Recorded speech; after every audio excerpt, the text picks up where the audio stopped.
I didn't hear that part. That he's gonna go by water. Thank you, Mr. President. Councilman, what you doing over there, Councilman? I don't miss nothing, Councilman. I saw that. That's why Madam Clerk has been here for a long time. She never let us down, so thank you, Madam Clerk. Thank you. I tried my best. So we have Councilman Gilman, Councilman Mims, Council President, Councilman Patty's here. Hello. Hi. You're back? Yeah. I'm here. Very good. Yes. Okay, so we have time, Mr. President. Madam Clerk, Yes, sir. I'm here. Okay, so they're walking with the car. I just put the water in my truck. Good. Yeah. Thank you for your patience. You're welcome. And even a little bit more light in the Hold car. on. I got something here. Hold on. I got something here. I'm a light on the bar. Don't worry. I got light. He's that big flashlight. I know he's done. I got it right here. There you go. You want it like this? There you go. Is Mr. Ming ready?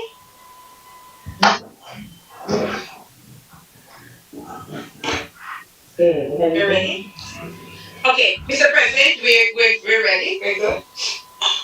Thank you, Madam Clerk. Can we call the workshop to order? Yes, Mr. President. Good evening, everyone.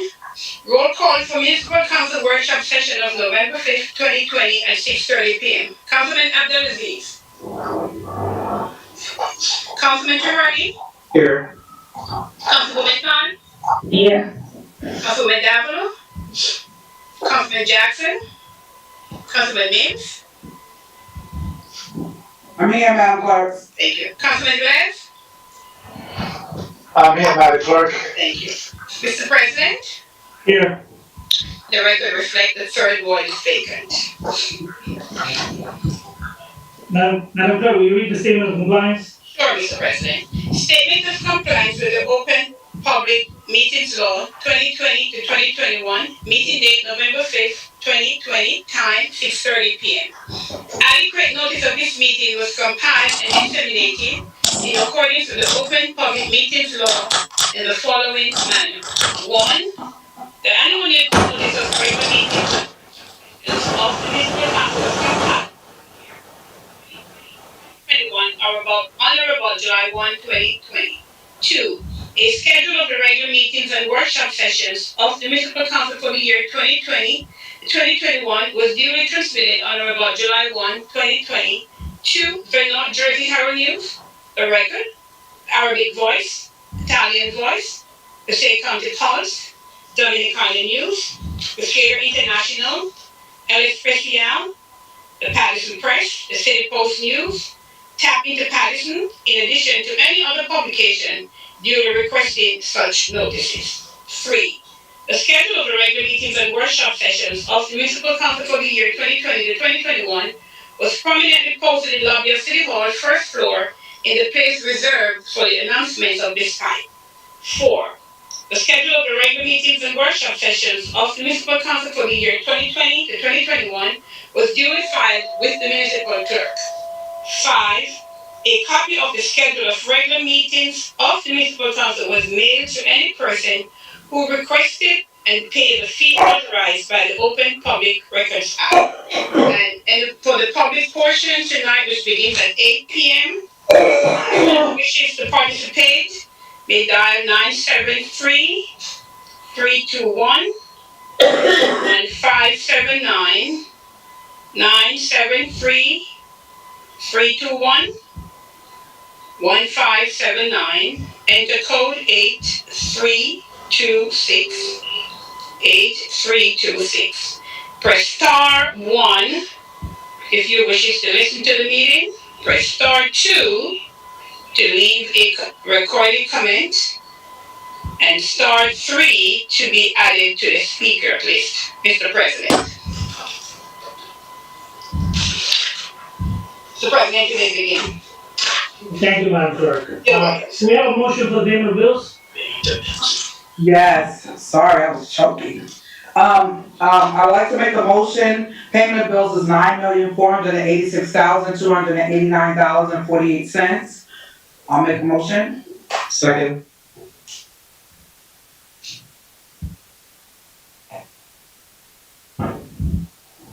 There's a motion on the floor by Councilman Lynch, second by Councilman Jordy. Yes, roll call, Madam Clerk. Yes, Mr. President, roll call for payment of bills, the amount of $9,486,289.48. Councilman Abdul, yeah, the statement. Councilman Jordy, Yes. Councilwoman Khan, My downstairs. Councilwoman, I just came to say hi. she's here.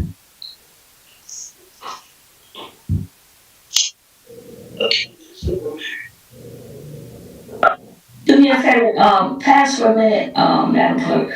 Okay, thank you. Councilman Lynch, Yes, Madam Clerk. Councilman Velez, Yes, Madam Clerk. you.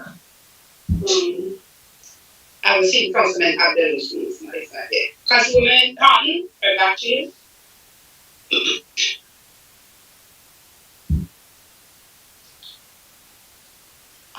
Yes, Madam Clerk. Yes, Yes. thank you. Mr. President, Yes, Madam Clerk. thanks. The vote is 5 in favor, 3 absent. That the record reflect the third ward is vacant. Therefore, payment of bills in the amount of $9,486,289.48 is hereby adopted. Thank you, Madam Clerk. Madam Clerk, can you make it, sorry. Yes, sir. Sorry, Councilwoman, you wanted to say something? Yeah, for the COVID payments, or you- Yes, I'm sorry, continue, madam. So I'd like to make a motion for our COVID payments in the amount of $4,612,786.69. Excuse me, I'm sorry, Madam Clerk, I wasn't here. But I need to rescue myself from this last vote I just did. Okay, Councilman Abdul. Mr. President, if I may. Yes, madam. Councilman Lynch, I don't have the amount in front of me. I have $16,500. Am I don't have the right document? Oh, yeah. The COVID-19? All right. Madam VA or March, what I have in front of me is $4,612,786.69. I think there might be an old one, because I think the COVID one I have was also, I don't know, Marge, if there was an updated one, but the one I have was also just the one payment for $16,500. That's what I have. What's the amount, Madam VA? $16,500. Even? Councilwoman Mayor, Correct. what's the date on the list that you're looking at? November 5th?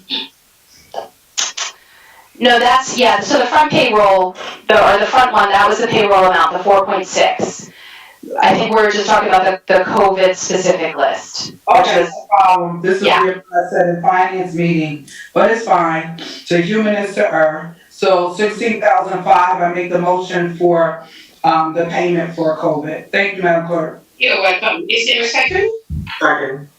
Moved by Councilwoman Min, second by Councilman Chaudhry. Roll call, Madam Clerk. Yes, Mr. President. Roll call for COVID-19 payment of bills in the amount of $16,500. Councilman Abdulaziz? I saw him, he was there. Yes. Oh, thanks, Councilman. Councilman Jordy? Yes. Councilwoman Khan? Yes. Councilman Lynch? Before I vote, did we, I heard Councilman Cotton talk about the last vote. Did we address that as well? So if we haven't, just after this vote, can we make sure Councilwoman Cotton, requested to recuse herself? My vote is yes, Madam Clerk. Oh, I'm sorry. Councilman Cotton is recusing herself from this. From the, first vote that we did, payment of bills.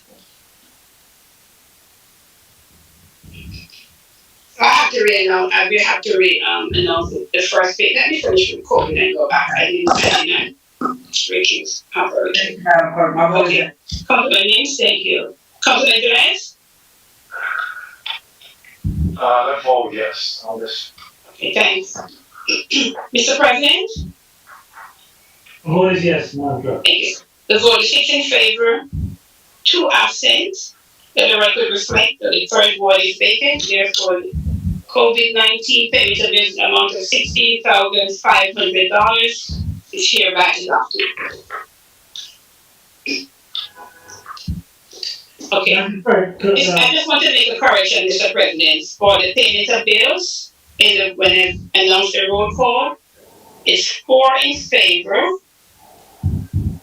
3 absent. Let the record reflect that Councilwoman Counc recused herself from the payment of bills, which was $9,486,289.48. Thank you. Madam Clerk, can you announce, for the public, what time we'll be having, Okay, portion. yes, 8 o'clock, let's do it 8 o'clock. Okay, I announced it, but do you want me to repeat Yeah, again? just do it again, some people, log in late. Okay, I will. Okay, those wishing to participate in the public portion for tonight's workshop on November 5th, 2020. The number to dial is 973-321-1579, 973-321-1579. Enter code 8326. Code 8326. And press star 1 to listen to the meeting. Press star 2 to leave a recorded comment. And star 3 to be added to the speaker list. Thank you, Mr. President. Thank you, Madam Clerk. You're welcome. Could we, discuss, second reading ordinances, Madam Clerk? Yes, sir. We have item number 4 is, for second reading is to the ordinance setting salary for elected officials. Council members, any questions? For second reading, No questions, Council President. okay. So it's okay for second reading. I just have a question, Council President, I have a question if you want. Councilman Velez. Yeah, thank you. Not a question, matter of fact, just to the audience out there, to the public out there, the title says, salary for appointed and elected official. Let the record reflect there's only 2 positions that they wanted, is administration position, not an elected position. So either us are raising our salary, nothing like that. Is for the tax collector and city engineering, 2 new position, one position to raise the salary, and the other one is to a new position that comes for the city of Paterson engineering. It's not an elected official salary increase or whatever. My question is, what's the purpose of the attachment to this ordinance, the attachment that were provided to us? Which basically is a Division of Infrastructure Planning and Development, right? You have salaries for a city engineer, it has assistant city engineer. This is information that we probably requested, but why is it attached to the resolution though? Sure, I just wanted, because some of the questions that, Sorry, to the ordinance. yes, I'm sorry, thank you, Council President. There was an earlier question about just kind of how we're structuring the department as a whole. And because we're bringing this position as city engineer back into city government, but we're also bringing multiple positions back that were previously covered under an outside contract. So this gives you the overall estimate. We're including fringe costs here just as a figure, but that's not the salary and wage costs, which you see in the budget line. So we just wanted to show and to demonstrate that this is less, it's financially, it doesn't cost as much as it has in previous years when we had a contract and had the full contract out. But this doesn't, my question is, why is it attached to the ordinance though? That's my question. It was just backup. It wasn't necessarily attached to the ordinance. It was backup in support of it. That's all. So next Tuesday, when we're ready to vote for second reading, you will not have this attachment in it, correct? No, the ordinance is really just the ordinance itself. Correct. That was just backup. Just want to make sure. Yeah. Council President, Mr. President, I would remove it, because once the VA sends something to me to be attached, I normally attach it so the council we'll be able to do it. But I'll make sure it's taken off next week. Council President? Councilman Velez. Yeah, also, this is why it's also, I don't know if the VA recalls that I say, where's the saving? And that's why she attached. If you look at the end page of it, Councilman, everybody is aware probably, the whole entire contracting out, this engineering, new salary, and everything, I believe it goes to $1.374 million. So the whole cost of having this office still is going to incur in expenditure of $1,300,000. So Councilman, let me be clear though. Yeah. We're not actually, this is not just about the savings. Let me just point out something real quick. And Madam VA, I want you to do your due diligence. Although it's showing a savings, I want you to actually look through this, analyze this real closely, because just because you're presenting a savings on papers doesn't actually mean there's a savings, because it's going to be times, and it happens in every municipality, even when you have your in-house engineer, you have, depending on the project that you have to go out and actually hire outside engineers. So what I'm saying is this: just because the contract was for a consultant for $1 million in the past, doesn't mean that you're going to put together a budget that will cost the taxpayers about $792,000. Because on top of that, you probably going to have to hire some engineers anyway, depending on what we have in our capital plan. So be mindful when putting this together that it's actually positions that you need right now, like right now. And when you put that together, you should be looking at an actual capital plan to know what we actually need. Because under some administrations in the past, we didn't even have road resurfacing done like in 4 years at one point. So I just want you to be mindful, all right? Hey, Yes, thank you, Council President. Council President, Councilman Velez. what I was trying to look here is, where was the comparison of saving? And let me tell you something, the contract right now is $1 point something million or whatever we have now. So, It was, it's $1 million something. yeah, correct. Now what we have now, everybody was saying, we gotta save money, we gotta save money, we gotta save money. I don't see no saving here if it's gonna be the same thing. Councilman, we might save some money, don't say we're not, it depends on the year, the projects that we have, but it's more of having efficiency and accountability, right? Correct. When you have an employee, and you know what, Fred, we have been able to deal with Fred in that manner, but Fred, technically, he's a consultant. He responds to the administration, I understand, but we want to have control of that person, we want to make sure that person is here all day in an office, and we want to make sure that we actually have that control. A consultant, we don't have that control. It doesn't say that they have to be here from 8:30 to 4:30. Correct. So that's what we just want some control. Yes, Councilwoman Velez. And so, I totally understand what, Councilman is saying. With, all the, positions that are being identified for the restructuring of the engineering department, I'm in agreement that we need to restructure for accountability purposes.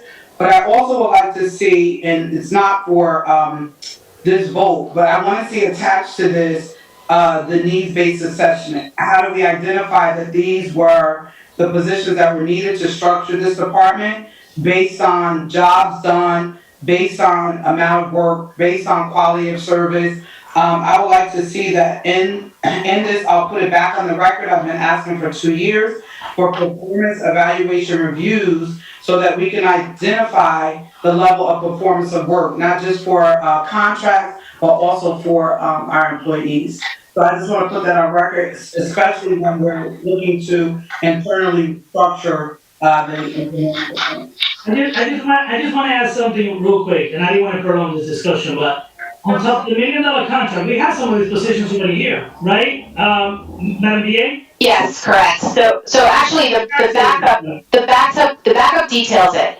So pages, if you look at, there's, the top header says, the Division of Infrastructure Planning and Development. This is what the new piece would look like. Your internal department costs are $792,000. And then the second page shows some of the other costs we know are gonna be associated with this. So the total cost is gonna be about 1.147 million.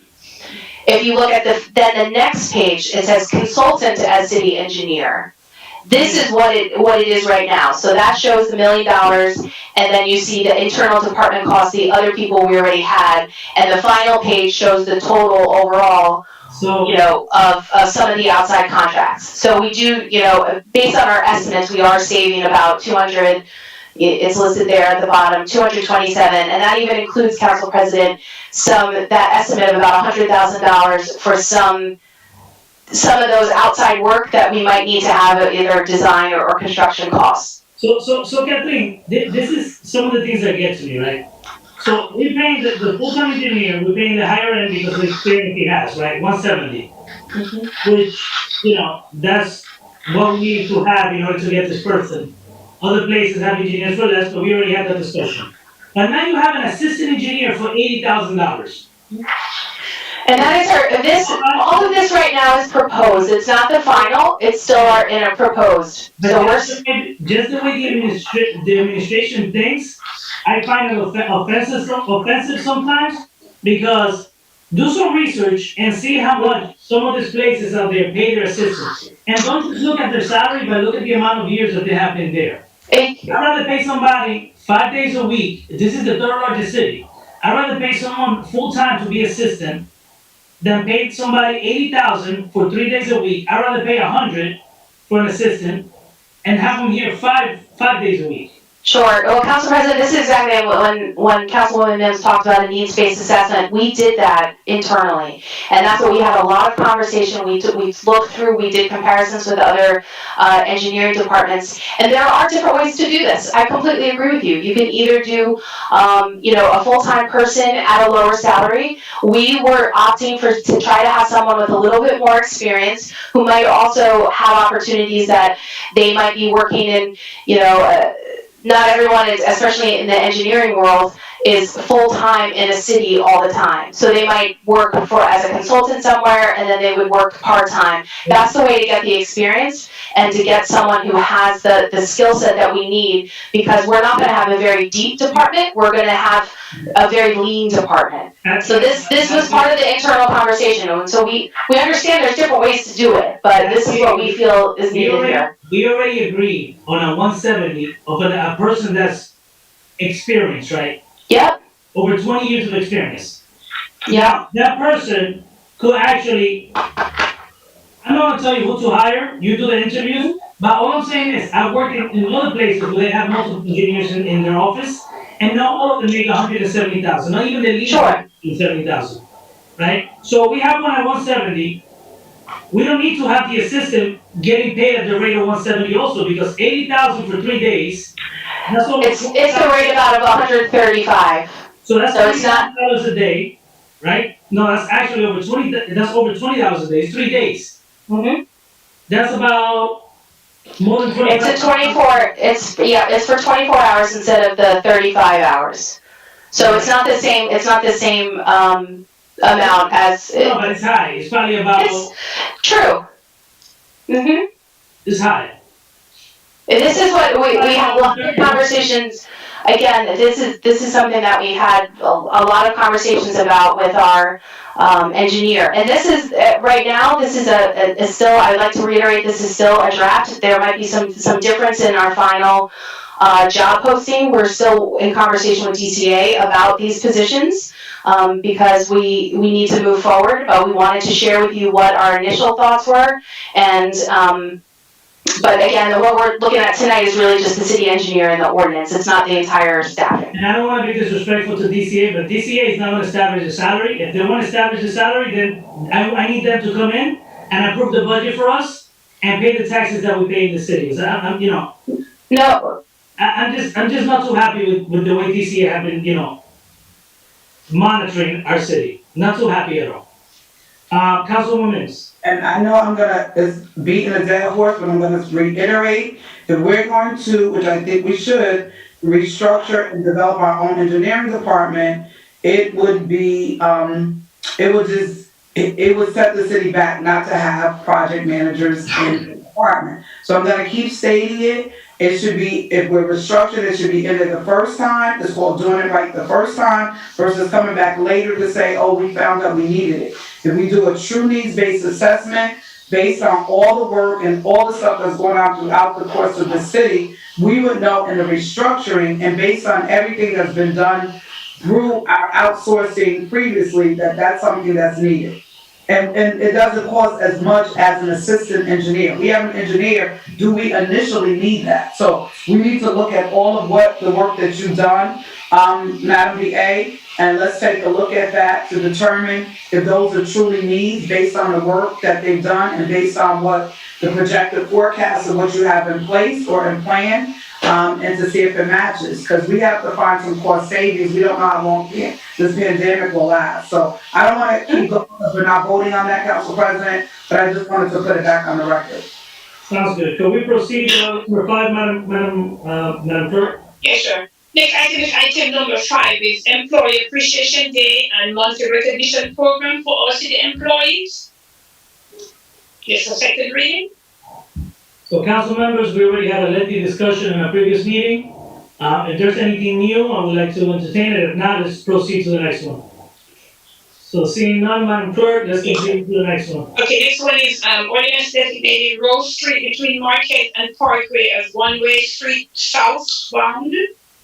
So, Council President, yes, Councilman Velez. I just wanna make a highlight that order number 6, 7, and 8 is a bundle, okay? They all go together, is to straighten out, the street to make sure that they go parallel with the traffic. They were discussed in committee, and there was a lengthy discussion in the first meeting. So far, they okay. All right, so 6, 7, and 8, Yes, sir. and 9, Madam Clerk. Yes, I have something to explain on item number 9. Please, yes, it's just to be tabled. Yeah, I have to table this at the next regular meeting for the next, at the regular meeting next week until December. The reason for this, when it was published, it was not correct. But incorrectly, the wording was incorrect. So I had to republish this item, which I will not have enough time for the next meeting. So I will ask to have a motion and a second at the next meeting and table it until. When is the second meeting? It's in December 15th. So when is the meeting this November? We don't have no more meetings. We have a special, we're gonna have, sorry, Madam Clerk. I'm still in conversations with the administration. We're planning to have the day of the budget hearing. You haven't advertised it yet, Madam Clerk. But I just wanted my colleagues to know, maybe this is not the place, but since the conversation already came up, we might have a special meeting the day of the budget hearings, which is November 17th. Okay, if it's permissible, Council President, can you take consideration if it's permissible and we got quorum to put this in a special meeting? Mr. President, may I? Madam Clerk. Unfortunately, I can't, Mr. Councilman. I would love to do so, but it was published and I had to list on the bottom of the agenda when it would be heard. It would be, and I already have December 15th, so I'm not able to change.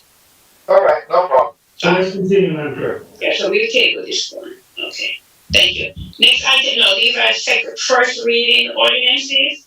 Yeah, continue with the first reading ordinances, yeah. This is always stop control at Temple Street and North 9th. Council President? I think these were taken off the workshop of October 28th. Council President, I just want to highlight all the first reading, Temple Street, all the first reading, Okay. Was discussed after you removed them because they didn't have the proper documentation. Everybody looks on the back at every agenda, has the supported documents of it, of the older one, 10, 11, 12, 13, and 14. Where do we have the approval, or at least, not the approval, because we do the approval, but the recommendation from the traffic engineer? I don't see it here either. I believe the traffic engineer is online, or the director is online, that he was in a meeting. Okay, the traffic engineer, is he still on vacation? No, he's not online. He's not online though, but that was sent all in the same package. All the backup documents, his approvals, all that should be in the same documents. So, Madam Clerk, Last time we tabled it because we wanted specifically that attached to the resolutions. How come it's not, I'm looking at number 10, it's not attached to number 10. Number 10, he explained it, I don't know if the director could speak on it, he explained that he did a traffic study. Councilman, all I asked for, he stated in the previous meeting that the city engineer was okay with all of this. He put it on a whereas, the second or third whereas, it says, why is it, he put it. If you Who look put it? at where, The engineer wrote the ordinance? he wrote the ordinance, he put the, if you look at the whereas, I could point it out on you when I look at it right now, is, I believe there's a second whereas says, why he's putting it, let me go to my files for a minute. No, I understand. Who puts together these ordinances? The engineer, it's the traffic engineer. The traffic engineer. What is the process here? Every department do their own resolutions and ordinances? Legal does not go over the. Yeah, they Yes. sent the legal to get approved, and then we send them to committee. Okay. That's So, correct. what was so difficult to get something in writing from the engineer? What is so? On vacation at the time when you first asked for it. He's back. This is not the first time this happens though. The first time it was on, you took it off, I believe it was only entitled. Now we have the resolution in front of you, which it states as in the whereas, why he's approving it. Really, I understand he sets it, Director, I understand he sets it in the resolution, in the actual body of the ordinance. Okay. Question is, if the last discussion we had in the meeting was that we need an attachment every time one of these came up, we still could consider it, even if he doesn't recommend it. But we asked for that. Because we're getting too many, we're doing things as a council because we can, but we're not following the advice of our professionals. I understand that, Councilman, and his approval is embedded into the whereas of the ordinance itself. If he didn't approve it, then he would write the ordinance and then put a disapproval with the ordinance. With all due respect, in the past, we have other ordinances that he did not approve of. No. So just because we have an ordinance before us doesn't mean that he approved it. I want the actual document behind it, an email or something from him stating that he approves it. Like the purchasing agents, he marks the purchasing agents actually put initials on the top of the ordinances that require his approval. Yeah. So that's all I ask. So, Council President? yes, Councilman Velez. I understand your concern regarding the email. Basically, I think he's killing one bird with two birds in one shot when he put it on the resolution. There's more legal aspect on it, the worries of it. So if you want to take consideration for this time, all this resolution has a whereas, and for moving forward, we could ask him the email or the explanation in the email. Let me ask you a question. How many years this roads have been without a, without the stop signs? How many years? What, number 10? Number 10, let's say. 10, 11, This will be the first time we're adding a four-way. ever, right? Mm-hmm. So Councilman, since the council had a request last meeting, and the traffic engineer wanted to kill two birds with one stone, kill 3 ordinances with one stone. Until we get the recommendation from the engineer, we're not gonna entertain it. We gotta have procedures here. Council President, let me interject for a minute here. The reason, and I'm interjecting is that there's a process, and he will not make a recommendation in the whereas in the legal paper or based on email, to sustain a change or to establish something unless he don't have the proper traffic study. In this case, I was witness that a lot of this ordinance was transmitted by myself to get him the information for he be able to get the data into the resolution.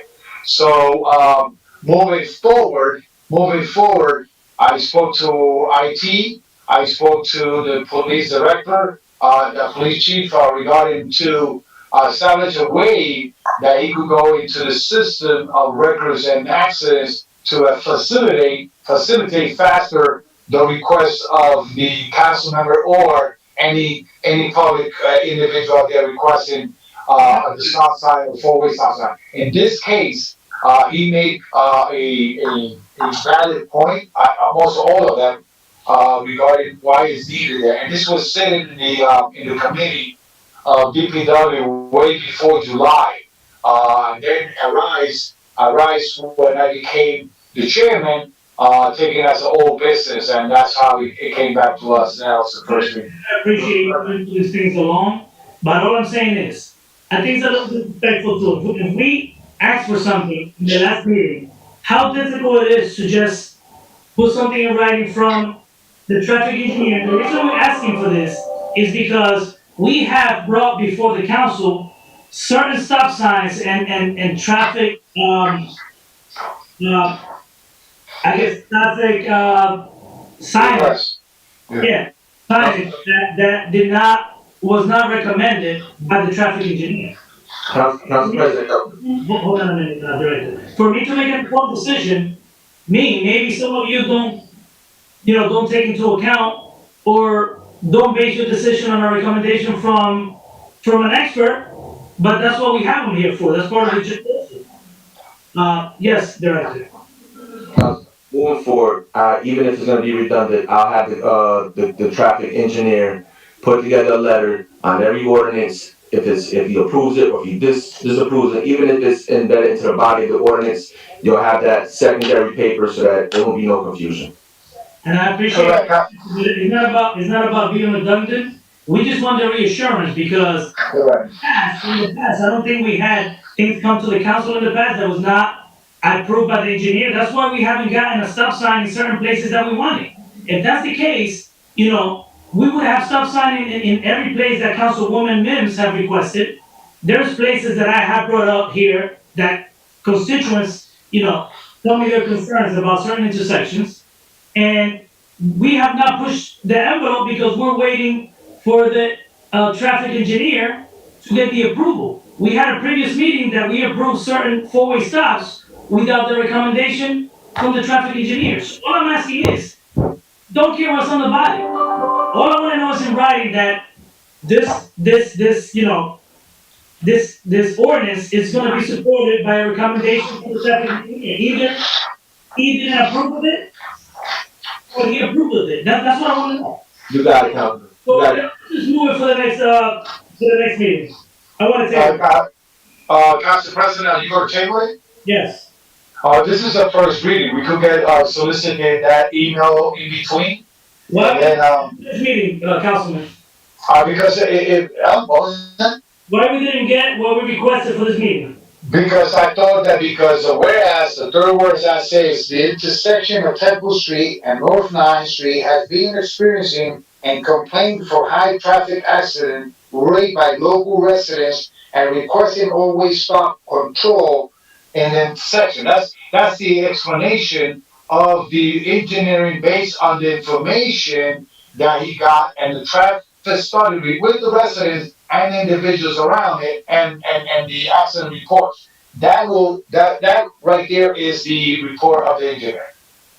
So if you want that email saying the same thing, he will give you that before the next. So Yeah. so what I want. Yeah, go ahead. You know what, Councilman?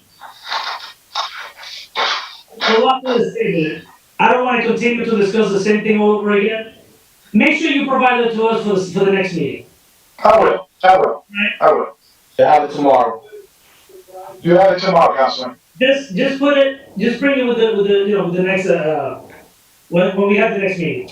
Correct. So in other words, to save time in this meeting, Council President, as I stated, as a law in the beginning, the ordinance 10, 11, I know you mentioned that you have only the situation with that one. As the whereas I was explaining with the number 6, number 10, number 11, they all explain in the resolution. So on the ordinance, the whereas. If you could allow me the courtesy to pass this first reading, then I already said we would, and you know what? Okay, On the normal circumstance, that 4 whereas, where it states that the engineer recommends it, I will be okay with it. But I have been witness, since I've been on this council, of many things that being approved, that we assume that those department heads actually were part of putting that together. There's been instances that we're told here in a live meeting that, for example, purchasing recommended for us to do something. When I go and ask purchasing after the meeting 2 or 3 days later, no. And I know the reason I ask those questions because anyone with a license would not recommend, anyone with a purchasing license would not recommend a department head to do certain things. So that's why economic design was written in a resolution, in an ordinance, that sometimes they use it as a template and just remove certain areas. Just so That's you, correct, Council President. I agree with you because that's our experience that we had before regarding the Committee of Finance. In this case, in the Committee of DPW, I'm being diligent to find out that everything that comes through there has the supported documents. let's continue, Councilman. Thank you. Number 13, Madam Clerk. They will not be tabled, Madam Clerk. Okay, so we're keeping them on and we'll get the information. It's a letter just to explain everything, correct? Correct. Correct. 10, No. 11, 12, and 13.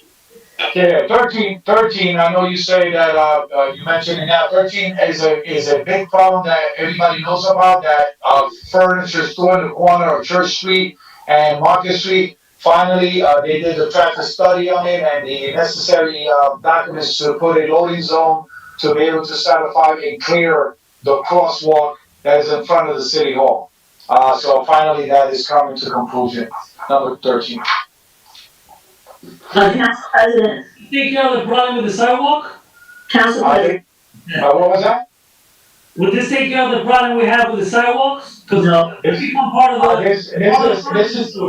Yes, this is one of the things that, will take care of the situation of the sidewalk, because, the reason is that they was speeding to unload the trucks in the middle of the road, and that's why they didn't have chance to put it inside right away. But now they're gonna have the loading zone that the trucks could go directly from the truck to inside the store.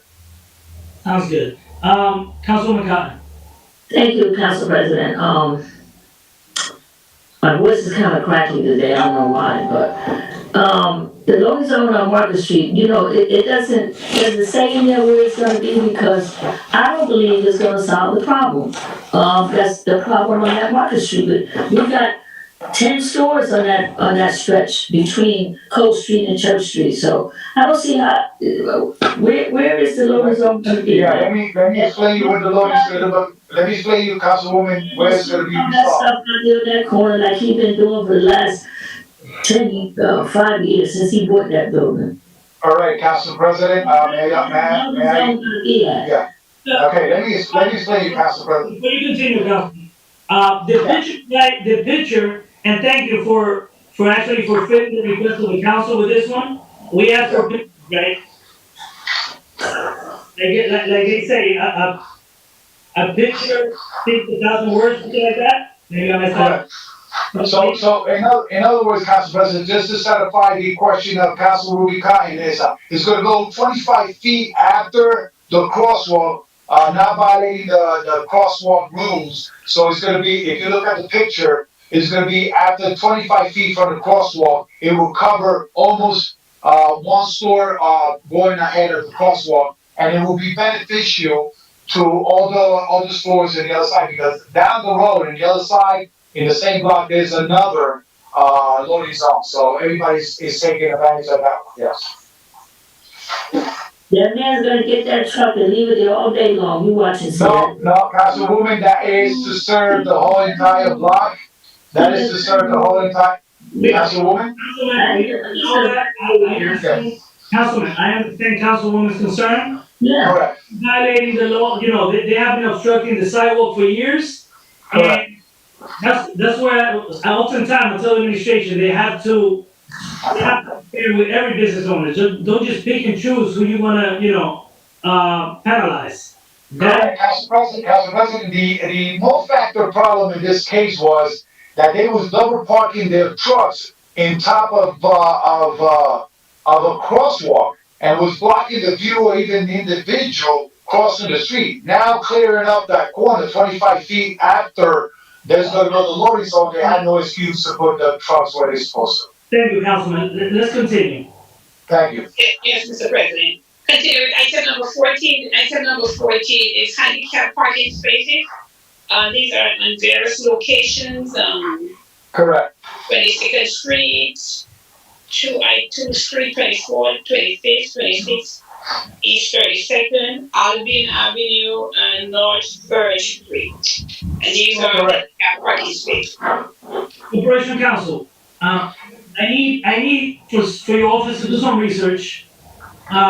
We have, again, it's needed by the residents, but City of Passaic have some limitations of how many handicap, parking spots, are issued, I think, by block in the City of Passaic.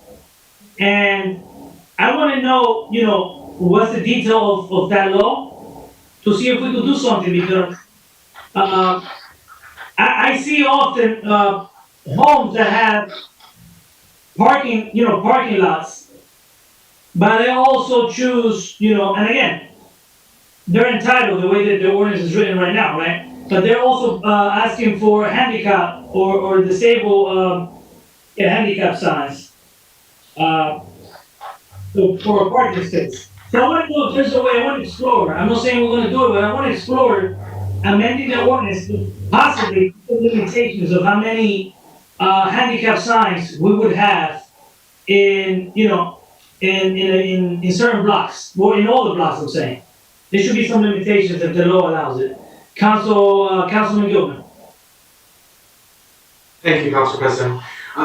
In the second ward, we have a great many handicap placards, and one of the concerns I have is that if it's properly being used, is there a audit or any type of initiative just to double check to make sure that vehicles are proper vehicles that have the license plates are actually parking? What I have, some of the situations that I've heard and have some constituents explain is that a handicap car or a vehicle that has handicap will park in front of the spot or an adjacent spot to hold it for someone else and then come back to park at the handicap spot. I'm not sure how we can really enforce that. Director? Yes, well, Councilman Gilman, when we get those complaints, we have our supervisor go out to wherever the address is that we're, and he does an investigation, he checks, he goes out at night, goes different times of the day just to see what cars are parking in. And if it's found to be that they aren't using their parking spots right, they are revoked. Thank you, Director. Right, that's good to know because I've gotten phone calls in the past also with the same situation. Yeah, we just, if somebody feels like their handicap spot is not being utilized the right way, reach out to our department, we'll investigate it, and if it's not being used the right way, we'll revoke it. All right, thank you. Well, So let's continue. Mr. President, there's another first reading on item number 58. Do you want us to address that one now or continue? You said 58? Yeah, 58. That's the first reading ordinance it's an ordinance vacating approximately 200 feet at the dead end of Maple Street adjacent to Hinchley Stadium. Correct, Council President. Let me explain. Hold on, Councilman. You don't have a picture for this one? Council President, we don't have a probably a picture on it. I don't even have the resolution, but this is really important. It's that little street in front of the old entrance inside the Hinckley Stadium, that little block that goes into the Pat Kramer Park on the right side up till you go to the hill. It's that little stone. It looks like a parking space, but it was before a street that belongs to Paterson.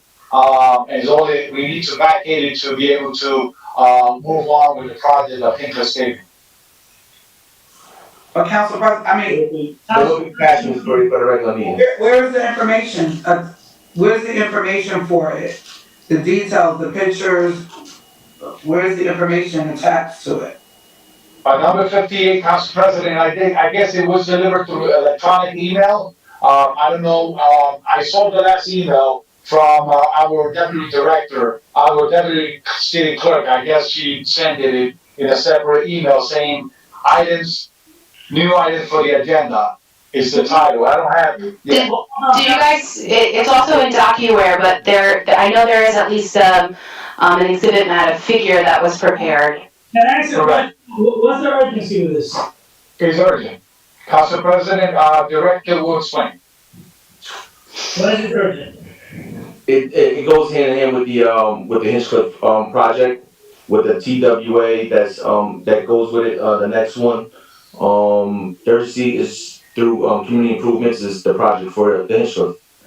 So this is the money that we're putting an application for, which we requested, the engineer to see what other uses we could have for that money. You recall, Councilman? I think Councilwoman Mims had the same question also. If there's any other place that we could apply for these funds, and I can't recall exactly what he said. Did he say that he was gonna let us know, Councilwoman Mims? Yes, I think there was gonna be a discussion in finance. No, but that's totally different what we're talking about here today.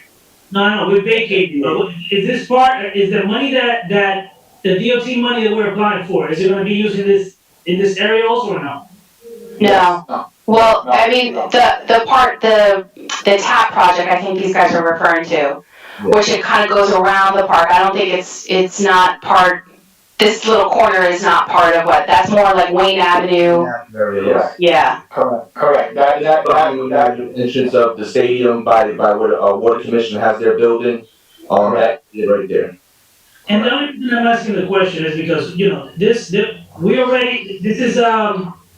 we already have developers, you know, working in the area, right? In Hinchcliffe and we also have the National Parks Service working in this area. I don't think, you know, this is not part of it, but every time I hear Hinchcliffe, I pay extra attention to make sure that we're making the right decision, because I don't want to continue to put resources into Hinchcliffe that could be put in another area. That's all. But Council President? Yes, Councilwoman. Since we're on the, since we are discussing Hinchcliffe is not on here, I would like for, and it may not be on this meeting, but by the next meeting for the council to be given an update on where we stand with the Hinchcliffe project. We have voted on the project, we have not heard anything. How close are we? Have we been approved through HFMA? I know the first phase, what about the second? I would like to get a full update for this entire council on what has happened since the last vote of the approval of Hinchcliffe, and when are we gonna put shovel in the ground? Thank you, Council President. Great point, Councilwoman Mims, because if for whatever reason this entity is not able to proceed, then we should work something out where we allocate the credits to someone else if we have time with permission from the state. But correct. we need to know where we stand. Well, Council President, I take the opportunity, the Councilwoman, listening brought that up. This should be already a custom process every time there's a grant or money involved, tax credit, to keep us updated every 6 months where this is going, because we need to know to make sure that it's not dying in someplace else. Madam DA, if you listen to the recommendation of Madam Councilwoman Large Lisa Mintz and the one that I'm doing now, this should be already a custom procedure for anything that involves tax credit, taxpayer money, and any update report to come back at any project. It could be the Armory, it could be the Costello Park, it could be the other fields, and anything that involves please, after it's approved, come back at least total with an update of everything so we could have an idea where we at, instead of going back and forth thinking that it died in the middle of the road. All right. Thank you, Councilman. Thank So you. let's continue then with this one. I do have a copy. I was provided with a copy. It was last minute, but I do have a copy. Thank you, Council President. Yeah, Mr. President, the updated items that was not sent out on Friday, they're under this somewhere there. Correct. Yes. Yes. Yeah. Yeah, because all the items were not ready on Friday. So keep 58 for first reading, correct? Yes. Okay. All right, so we move on now to, this is city clerk. There's a raffle for city clerk. That's number 16. Consent. That's a consent. Consent? Okay. Number 16, consent. Mr. President, 17 through, these are for finance. There's quite a bit of items for 17 through 25. These are budget transfers, a special item of revenue. So So number 17, we're doing budget transfers. Transfer, right? Yes, so Division of Parks and Shades, we're transferring $80,000. Is that for overtime? Council President, the adjustments for the transfers into salary and wage for each of the departments essentially is because there were, the overtime may impact the total, but for the most part, the salaries that were budgeted in these areas were short of the year, for the year. How is that? Just because it was set up, with basically half of what we discussed in the fiscal year 21 budget hearings. No, but the thing is this, Marge, Director. This is for the transition year budget we're doing right now, the 6-month budget. Right. We did half, but it was supposed to be half of last year's budget. No, it was half of fiscal year, the budget hearings that we held in May. Correct. Those budget hearings, we actually provided everything that the administration requested when it came to those budgets. Mm-hmm. So for them to be short because of regular salaries, I understand if it was overtime, not acceptable, but I could understand it. We're doing transfers. Some of it is overtime, but it's not all from overtime. So part of the 80,000, we exceeded the overtime also. Right, because But this is the what, overtime is part of the total line item for salary and wage. so you mean to tell me that also, during the 6 months, there were no vacancies, not even for a week or for a month in that department? They were all filled for the whole 6 months? Not necessarily, no. What I'm saying, normally, There could be some attrition in the position that was budgeted but not filled. so we're not gonna get anywhere with this discussion, to be honest, because we will have to sit down and analyze. But I'm wondering, Martin, I think I asked you this in finance, I don't know if you were able to look it up. How much did we budget for overtime for parks and trees? And how much did we actually spend so far? I did actually that today during finance, and we never went back to it. So, Council President? so yes, so you know, council members, it is normal to have budget transfers, especially 2 months before the year ends. And the law allows you 3 years after the year ends also. But it is our duty also to ask the questions why we transfer money. So, Councilwoman Mims. But I just want to put this on record. I've already spoken to Madam EA and Corporation Counsel. There is a concern with our DPW workers when they work during COVID. According to their contractual agreement, they were entitled to contractual pay. There has been an interchange of words, hazard pay, essential pay, but actually this is separate from hazard.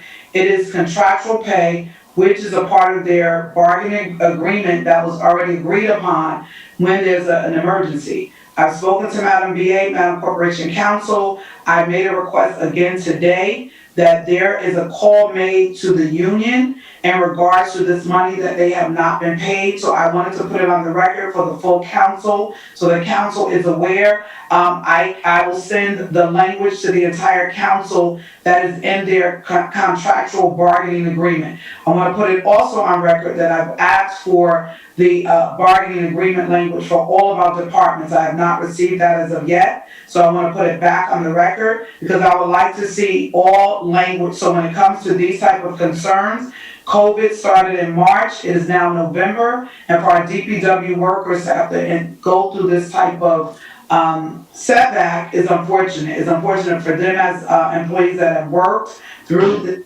pandemic, and it's also unfortunate for us as the city and as well as the council. So I just want to put it on record, the BA and Corporation Counsel, they said to me today they will make a phone call to make sure that there's a conversation held, but I wanted to make sure it was put on record and open to the public.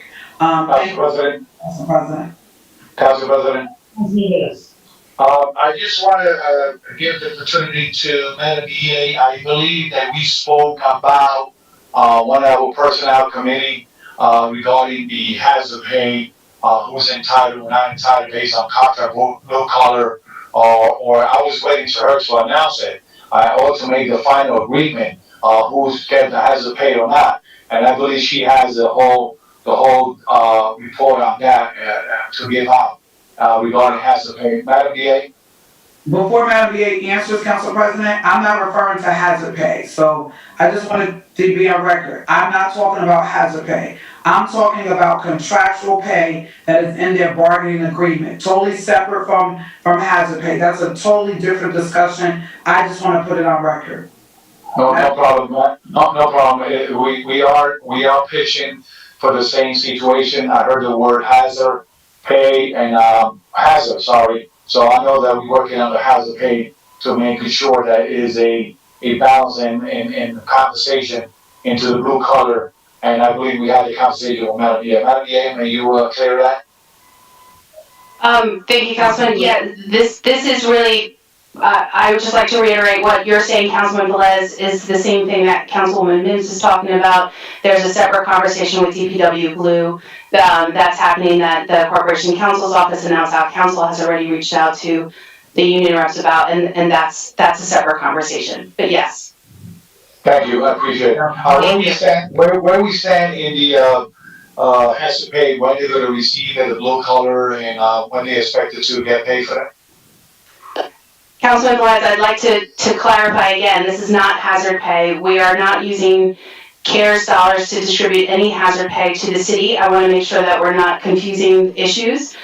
This is a contractual issue with DPW Blue, and that is something that is in conversation again with the unions.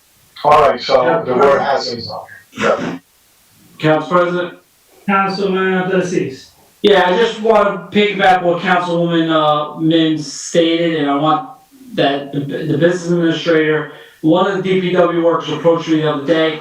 There is some verbiage in the contract. I don't have the contract, Madam B. I would like you, my request is for you to send me that verbiage so I could read it also.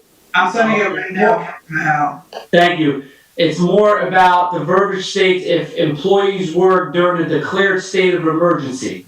Correct. We want to make it very clear and not get, because the members of DPW have reached out to me and clearly stated this is not, we're not asking for a hazard pay, which is discretional and people are using their judgment. If it's in the contract and the verbiage is there, that's something that legally the city must abide. Don't know it because I didn't read it yet, but I want to piggyback on Councilman Mims. That's something we really have to be serious about, making sure that we adhere to our collective bargaining agreements. So I'm happy that you guys are getting there, but I just want the record to reflect what Councilman Velez is requesting for hazard pay has nothing to do with what we're hearing now, because this is something that's in their collective bargaining agreement. That is a legal binding document that both parties have to adhere to, and that will probably, if we don't adhere to it, it will open us up for litigation. Thank you. Councilman, on that note, I would like the administration to do the due diligence, and in case we do have to pay for this, make sure that we get the approval from the county, so asking them if they can. Council President, with all due respect, this is not a CARES Act question. This is in their contract for work in a state of emergency. Councilman, but before you jump the gun also, right? The question that I have, this pays because of the COVID situation that took place. Hear me out for a minute. If this is allowed to be charged to the grants, why not pay them, if we're gonna make the decision to pay it based on their contract, why not pay it out of the grant instead of paying it out of the city's coffers with? I agree with you wholeheartedly, Council President. I think the first step is to see if we have to pay this expense, and then we should figure out where the money's coming from. So the reason I'm asking that, Councilman, is because we have to spend that money that was allocated to us by the end of the year.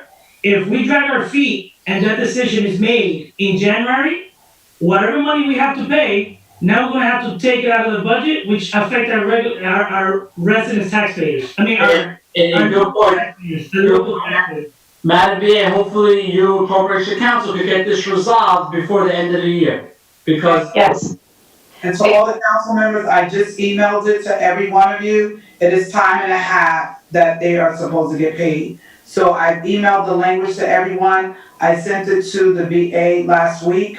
And so they're well aware. I had a conversation and then I reiterated it today because as of today, no one had reached out to the, union representation. But, So- Councilwoman Mills, if I can just correct you, that's not necessarily the case. I know that the unions might have reached out to you, but our corporation counsel noted that her outside counsel reached out to their attorney as well. So I'm just noting, I just wanna be fair about this. No, but Each other, but the union representative told me today they had not. So whoever you reached out to did not reach out to them. So Well, that's their attorney then. That's what I'm noting. That it's their attorney that we have conversations with.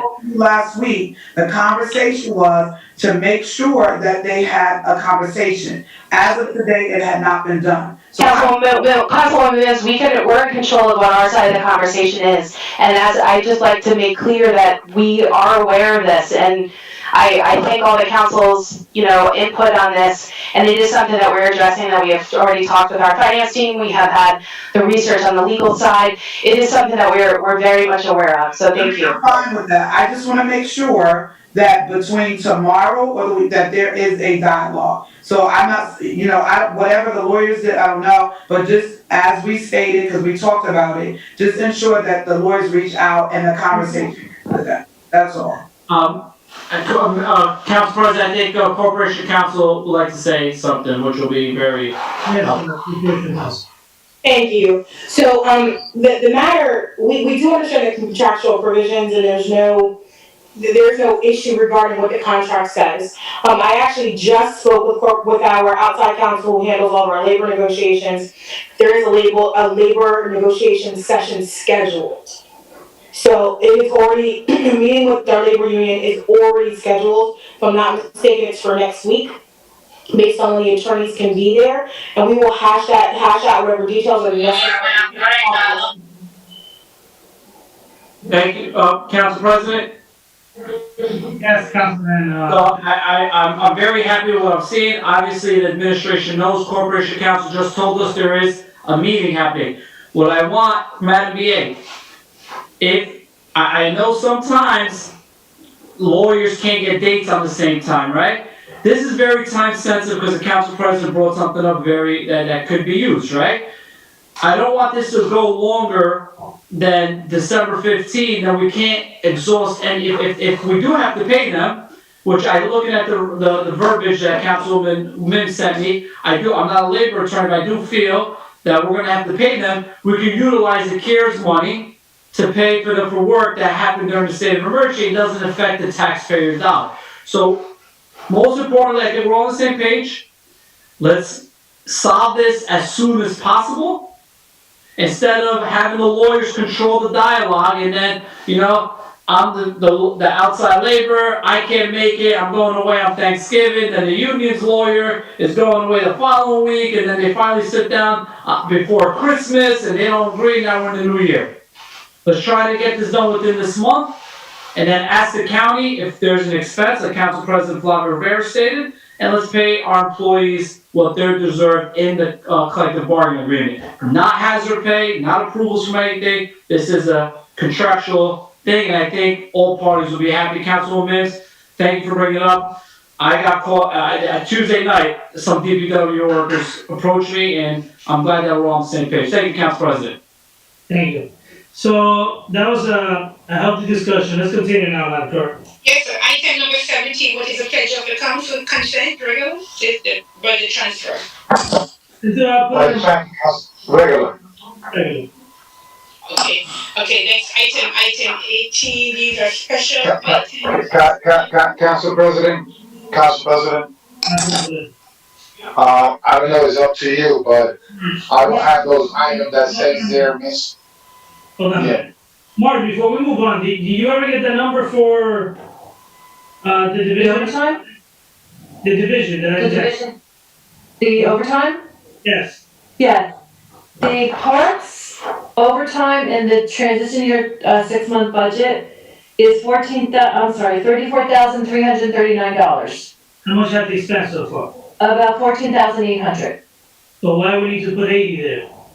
Like I said, it's not only the, So I guess we're gonna. projected, through the end of the year, the projected salary necessitates a transfer in, so we can cover the salary in total, inclusive of the overtime. This is. The budget, accordingly. Let's continue. Council President, we need to do something with this overtime. If this last year they worked with some amount of money, why they wanna double it? Let's keep on doing that, Councilman, so that's a conversation that we'll have at another time. correct. Maybe if something comes up during the agenda, then necessitate a discussion. But we have been asking and inquiring. What makes it a little difficult now is the COVID situation and the timing of them reclassifying the overtime. Example, back in February, before the actually COVID started, the expenditures with the COVID started, I noticed that the projections for DPW, they were already projected that they were going to overexpend overtime, and police as usual, right? Those two departments. And that was as of February, so we cannot blame the COVID, solely on, the overexpenditure in overtime, solely on the COVID. Because even without the COVID, we were projecting to overspend the overtime, just like we did the prior year also. Correct. So, we could have a conversation another time about this. Yeah, So let's continue. Correct. correct. So number 18. I was gonna say, Council President, a lot of this document that you asked, and my agenda say missing, unless we receive it today. I don't know, Which one we're talking about specifically? We're not right now. yeah, number 18, in my agenda, has it missing, I don't have it in my package. 18, 19, 21, 23, all of them that says missing, I don't have it in my package unless they all came in. So, Council President? And the, Yes, yeah, ma'am. the agenda says, yeah, It's probably on your desk, Councilman. Only item, Council President, in those resolutions, those special item resolutions, the resolution, He's not here. Councilmember, could you mute your?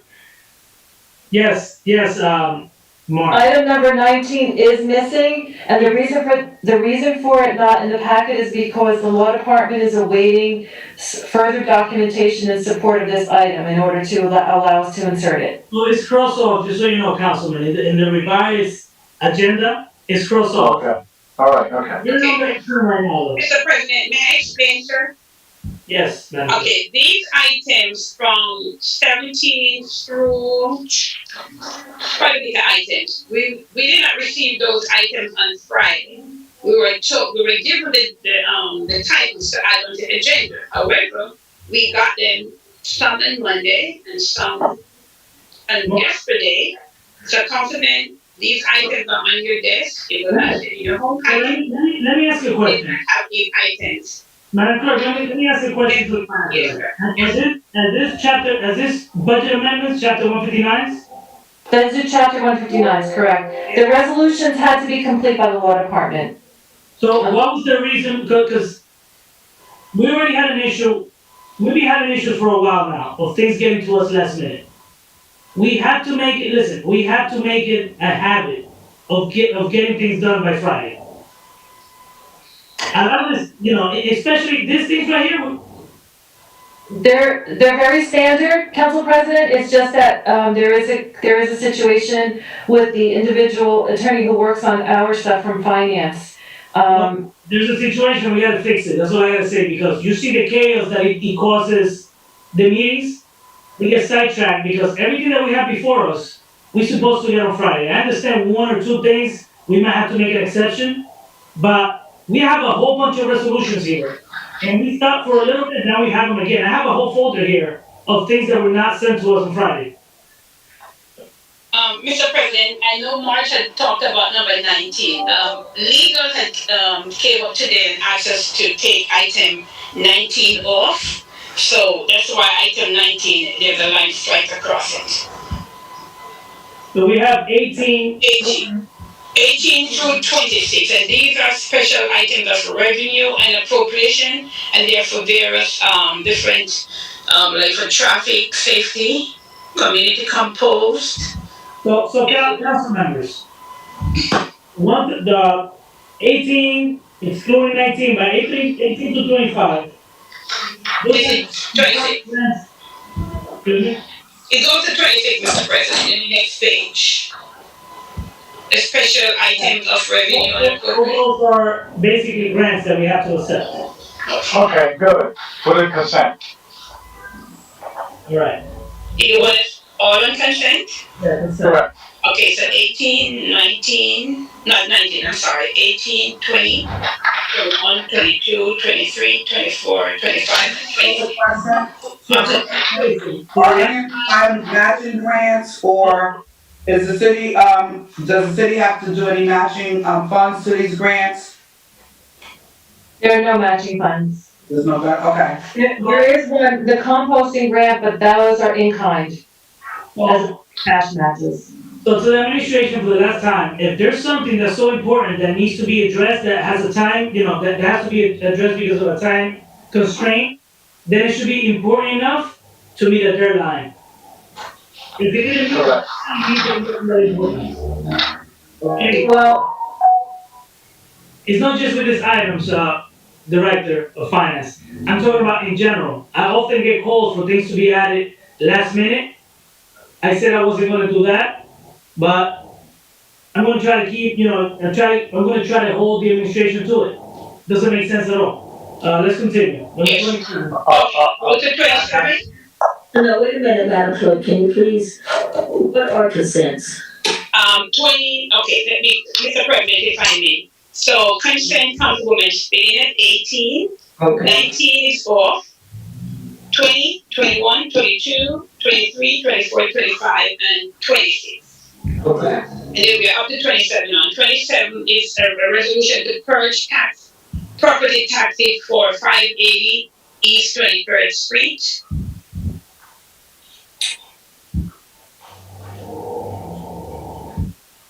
That's number 27. Consent. Well, there's dollars and cents, I don't know if we can do that with. Is a resolution. No, I don't want to put it on consent. That was regular. Okay. Number 27 regular. Next 28 is Because some council members oftentimes recuse themselves whenever we're dealing with certain property. Correct. So let's do a habit of putting this property separate. All right. Correct. You're right. Mark, 28, regular. an explanation of what happened with this property? which item is that? 27. 27. 27 was, there is a memo attached as requested by the council wanting an explanation on the purge. So, it was lack of communications from, regarding the permits. That's how this particular, instance came to pass. So I want to let the residents know also, and the rest of my colleagues, that today in finance, we requested, although we have a special, the way the state law is, the assessors respond more to the county tax assessor in the state. But we need to have a conversation, we need to have more oversight, because I find myself often purging a lot of taxes. And for the last 2 years, we've been asking for reasons of why some mistakes happen in the assessor's office. We actually had a lengthy conversation, because things like this should not be happening. I'm sure there's a lot out there, but I just wanted to let the public and the council know that we're having the conversation right now. Well, Mr. President, will you please let us know too then why there's so many mistakes coming out of there? Because a lot of the council president is happening in my ward. I mean, big mistakes that shouldn't be happening. I actually asked the CFO to demand or request that on a monthly basis, at the beginning of each year, or at least, the beginning of each year, that they, in the tax assessor's office, they do a reconciliation and look up a lot of these properties. A lot of times you have a lot of tax exempt properties, labeled as, a tax paying property. And then what ends up happening is it brings up the equalized evaluation from the county, and we can bill for a property that we would never collect the money for. Right. So there's this, we have an issue that needs to be addressed in that office. And, It's actually, Council President, it's a matter of having a reconciliation between the records that generate information for the assessor's office and making it compatible with the information that's picked up in the tax collector's office from which the tax bills are prepared. So that's the objective. I've already instructed the tax assessor, and IT will set a meeting and start talking about how to capture that type of information. Okay. We're getting close to 8 o'clock, Mr. President. Yes, I know. 2 minutes. I actually. That goes fast. That goes fast. Council President, are we gonna go to 28? That could goes on regular too, right? I just wanna make a, We're on 27 right now, so that's gonna be regular number 27. okay. You know what, Madam Clerk, just make the announcement right now, that way people could get a chance to call in. Okay, and then we just give them some time. Thank you. Okay, anyone who wishes to participate in the public portion for tonight's workshop, November 5th, 2020, they dial 973-321-1579, 973-321-1579, enter code 8326. Press star 1 to listen to the meeting, and press star 2 to leave a recorded comment. Press star 3 to be added to the speaker list. Council President, Yes, Councilwoman. I just have a question, because I know we're gonna go into these entertainment and show license agreements. And I just wanna put a request on the floor, that when we have these licenses, that we, make a request to have the owners to be at the meeting. So just in case there's any concerns or questions in relations to, the license renewal or anything that's in the, agreements, now that we have a big packet that's sent to us, that they're actually present for questions or concerns.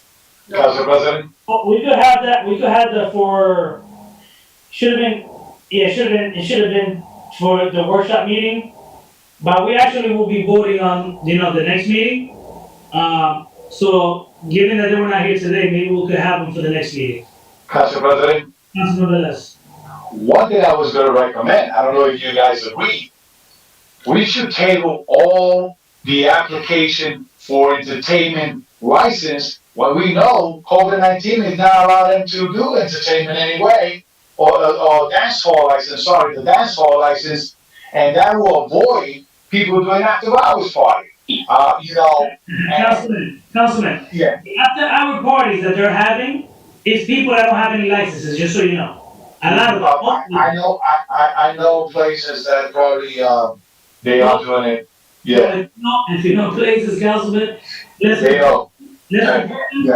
but you know what, we can't have double standards. We can, as of this meeting, we already approved a whole bunch of them. Yeah. Started, now we can't say we're not gonna do it starting today. We gotta have a better reason when, to make that decision. It's not just, we have COVID and. No, it's like, they could save money, if they're not using a dance hall license, they could save money anyway. I get into a call for Councilwoman Cotton, that's fine, pass it on in the office. So Madam Clerk, do we have any speakers as of yet? I never said her. Cool. Not yet, Mr. President. Coffee.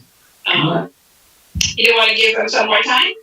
We'll give them some time, Okay, let me just make one more announcement. Our public public portion is now open for our Thursday, November 5th workshop. Dial 973-321-1579 to participate. Enter code 8326. Press star 1 to listen to the meeting. Press star 2 to leave a recorded comment. And star 3 to be added to the speaker. So, Council President, Yes, Councilman Velez. So all this license entertainment, are you gonna put in a consent? That's the plan, and if anyone has an issue, Actually, Council President, you know, I know that we have to be, not across the boards. Councilman, but somehow we're going into a discussion, an item that haven't even called for a discussion right now. So let's, let's just wait a minute. I know you're anxious to go at this. So we still want to do 28 and then we'll get into those items. So let's just see if we get any speakers and then we'll continue from there. All right. Madam Clerk, anything yet? No, there's no one for the public question. So, Motion to close the public portion. I have a motion on the floor to close. Okay. Motion to close the public portion. Is that Councilman Velez? Yes. Second by Councilwoman Mims. And by Councilman Mims. Roll call to close the public portion of the workshop session November 6, 2020. Councilman Abdelaziz? Yes. Thank you. Councilman Tahari? Yes. Councilwoman Khan? I think they're all watching, I was watching the presidential race, but anyhow, Madam Clerk, my vote is yes. Thank you. Councilman Jackson? Yes. Thank you. Councilman Mims? You might go to sleep waiting for those results. My vote is yes. Thank you. Councilman Velez? My vote is yes. The President? Yes, Madam Clerk. Okay. The vote is 7 in favor. 1 absent. Let the record reflect. Third vote is vacant. Therefore, the public portion for our workshop session of November 5th, 2020 is hereby closed. So we move on to 28, Mr. President. Yes, Madam Clerk. Okay, item number 28 is the taxpayer certificates for Aspen Hamilton Apartment, and this is located on 624, 28 East 22nd Street, and they're purging taxes with respect to that particular lot 3419 lot 3. So what happened here also, Madam CFO? Okay, so, this particular property is entitled to a pilot agreement. There was a period of time when this lot and block was not part of the original group of lots that were designated as exempt, and that was for about a 3-year period in total. So, for the portion that was not, that was taxed and shouldn't have been, liens resulted. Those liens resulted in being purchased. One of the lien holders, I believe, had pursued a foreclosure, and that's when it came to the attention of the city. So in order to correct the records, this resolution is proposed. So this is another example, but Marge, I have a question, and I don't need to get off topic. I've been asking now for 2 years. What have we done with the list of liens that we had in the books in the old system that we have not been able to? Well, the tax office works on those intermittently with respect to checking balances that are in the old system to the new system. So there's quite a few completed since the turnover about 2 years ago, conversion 2.5 years ago. I think we're down to maybe around 1,000 that still have to be converted, reviewed and converted, out of several thousand. Wow, so they are working on it, but Yes. it's amazing that came in 2 years ago. 2.5, almost. It came in 2.5 years ago. I ain't worried about this. I mean, thousands of liens that were not being addressed at all. It was just in our books. Well, it's not that they weren't being addressed. Because there were partial payments from the KBS record, Edmonds couldn't pick those up into our new record. So the tax office had to compare both records when they handle transactions. Correct, when they handle transactions, but they only handle the transactions when someone will come over. Sure. No, when they were paying, We were not putting them in a tax sale again, is what I'm saying. We were not treating them the same way we were treating the other liens the that we ones had. that existed in the new system. Correct. Right. So, I'm not asking for an update more, because I'm asking for an update for like a couple of things. That's I'll why. get, I'll have an update, I'll get one, not a problem. All right, sounds good. Council President, Yes, Councilwoman Cox. I need to ask, Marge, on this, property here, do you know if the Aspen Hamilton still are the original owners for this property? Let's see. What I'm trying to I understand, wanna say, they, is that, that's why we have to be real careful here now. If we're gonna issue a pilot to, this pilot probably was issued back in the 80s, I think, I'm not quite sure, maybe the 90s. I'm not quite sure how many properties it was total. They built that, 8-unit developed on 12th Avenue, 22nd. What I'm trying to understand is that this company was in a pilot and he still didn't pay what he was supposed to pay? no, there were taxes assessed on a portion on this block for 3 years that should not have been assessed. It was as if it was in full taxation. So they made the pilot payments, Well, they they didn't make pay taxes because they didn't owe them. And so, but the liens were sold.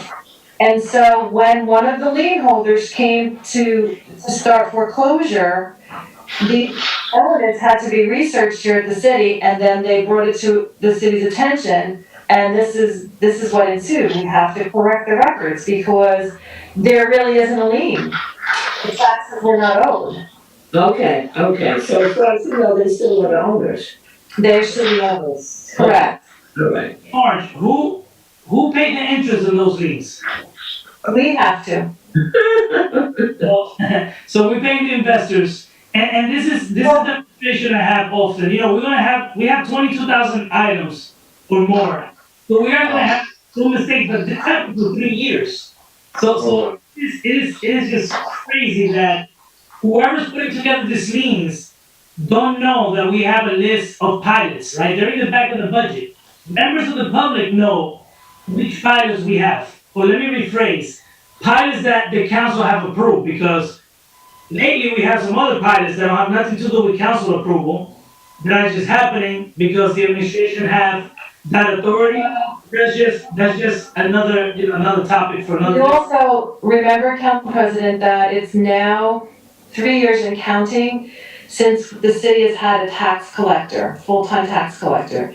We have an interim part-time collector who's there basically for the legal aspect of that position, not the management. So Marge, everyone often tells me that you're only as good. You could bring whatever professional you could bring the best tax assessor in the state. That person's only going to be as good as the people around that person, right? So if the new person will go in and try to change the culture and make sure that people, go above and beyond to look at these things, I don't think a tax collector is going to be able to do everything on. Clearly not. It's not going to happen overnight, but it's something that has to happen. But we need it to happen like fast, right? They come in, they assign work to certain people, because we can't afford to continue to make mistakes that cost the taxpayers money. Remember, these are really, taxes come off of the assessor's records. So the two offices, the assessor's office and the collector's office, have to work hand in hand. That's what I said earlier, Marge. I'm not putting the blame on a specific office, but someone's got to push the envelope and be like the bulldog, making sure that these two offices work. If we have to bring the county tax assessor here, because the taxpayers here are being sacrificed, you could say, because people are not doing what they're supposed to do. Well, 1 year, I understand, but 3 years, the same issue for 3 years. That means that what's the issue? tax cycle for 3 years. We could not have a tax collector because we were a fiscal year municipality. I'm not talking about that. I'm saying once the tax collector is there, because you still had an acting tax collector, you just didn't have a license. That doesn't change the fact. It's just like here, when the city appointed someone without a CFO license for 2 years, it didn't change the responsibility that that person had, is what I'm saying. So all I'm saying is that we cannot, I understand when you have a tax collector, but the tax collectors have to make sure that the people that works with her or him do what they need to do to avoid this, from having these errors for multiple years. Um, Council President, yes, Councilman Jackson. with all due respect, I want to make sure I put this on record and so for a point of clarity. Um, we have to also consider that that office is grossly understaffed. Those individuals are down there working, and they worked during the pandemic without being compensated for hazardous pay as well. Um, that entire office that you're talking about that needs that a change of morale. Well, you didn't say morale. You said a change of culture. We need to talk about the morale that's in the office because of the fact of the circumstances that they're being forced to work under.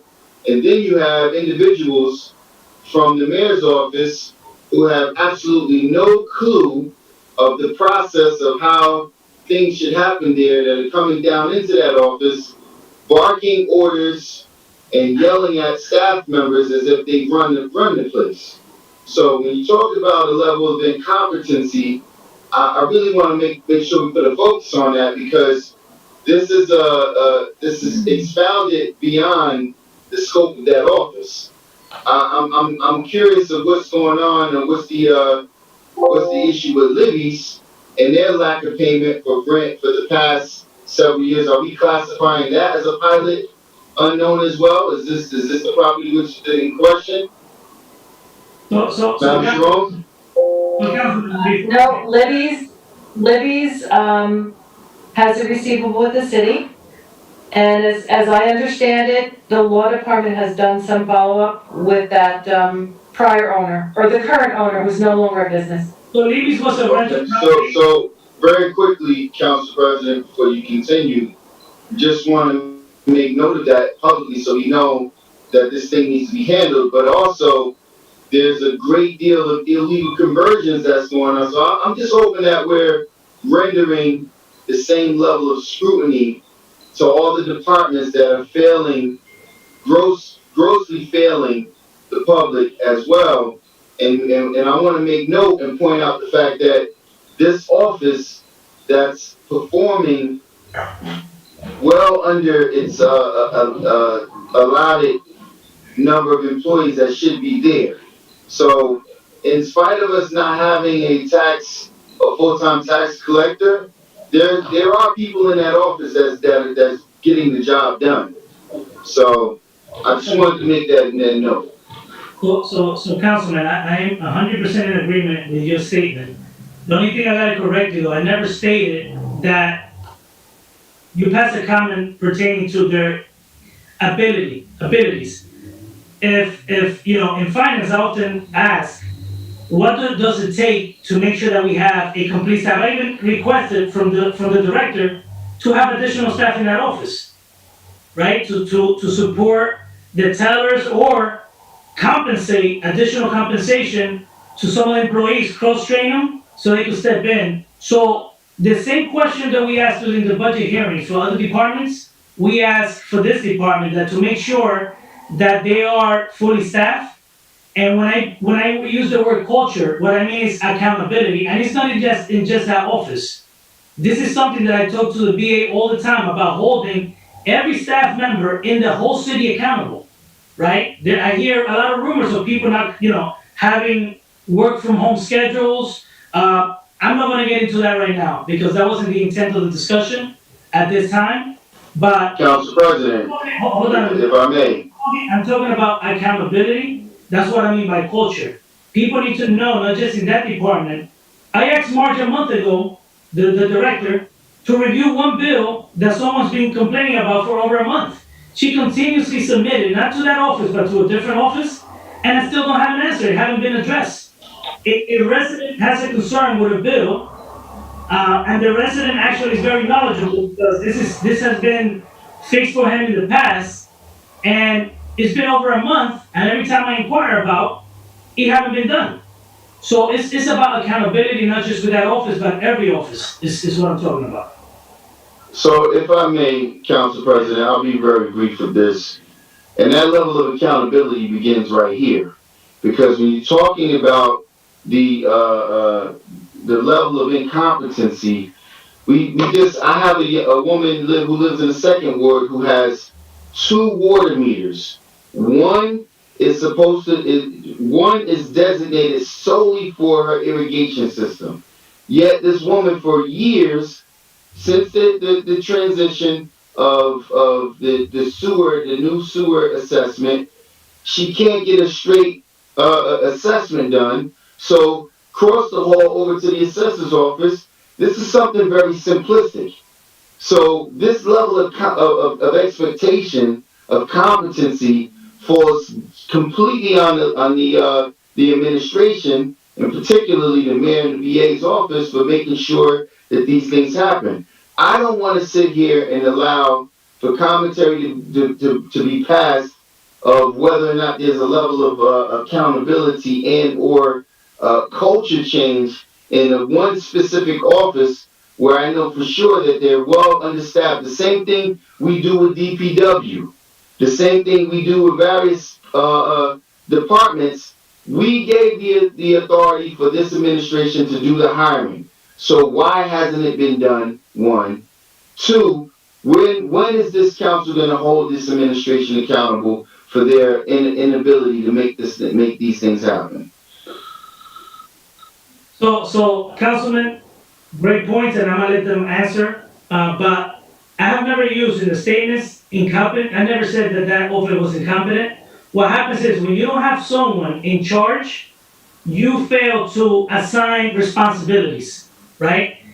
In the absence of a tax collector, March, correct me if I'm wrong, that office is part of the finance department, isn't it?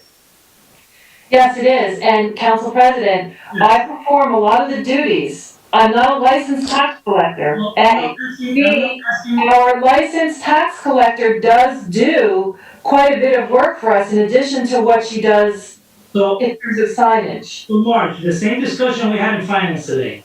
Mhm. It wasn't pertaining the revenue collection office, it was pertaining the tax assessor's office, right?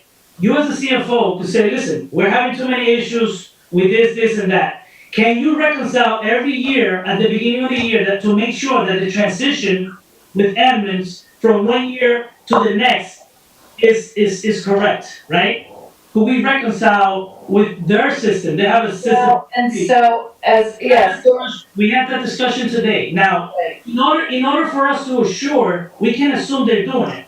We have to assure that we tell the tax collector, ask the simple question, are you reconciling the what is it called, MAC 4 system? Mod 4. Mod 4 system with your admins? It's asking the question, that way they know that we're looking.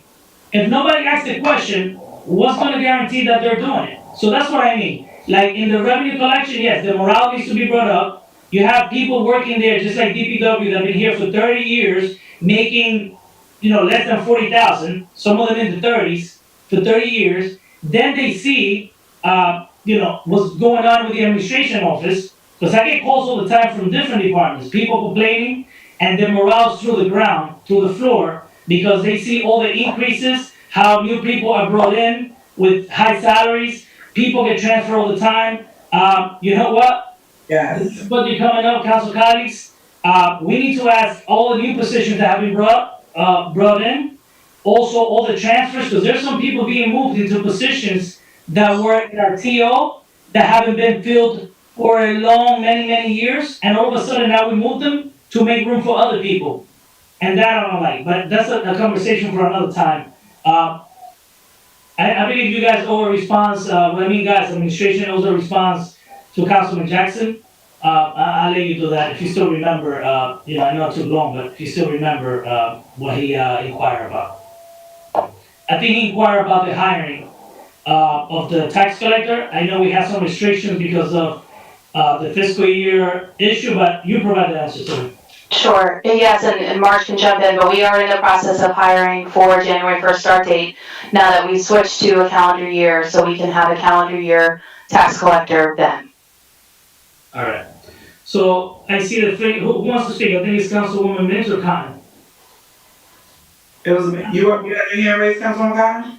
No, it's Councilwoman Mims. Okay, so I totally agree. I mean, I was gonna add what you said, Council President, with you and Councilman Jackson. Also, you know, when it comes, to bringing in individuals, and I always talk about needs-based. Now, I'm not saying that we don't need the tax, collector, because I'm sure there's a lot of work that, needs to be done. And now that we're, moved to a calendar year, we're able to get it. But one of the things that happens when we bring individuals in at a high salary, it affects the morale of employees that have been working for the city for a long time.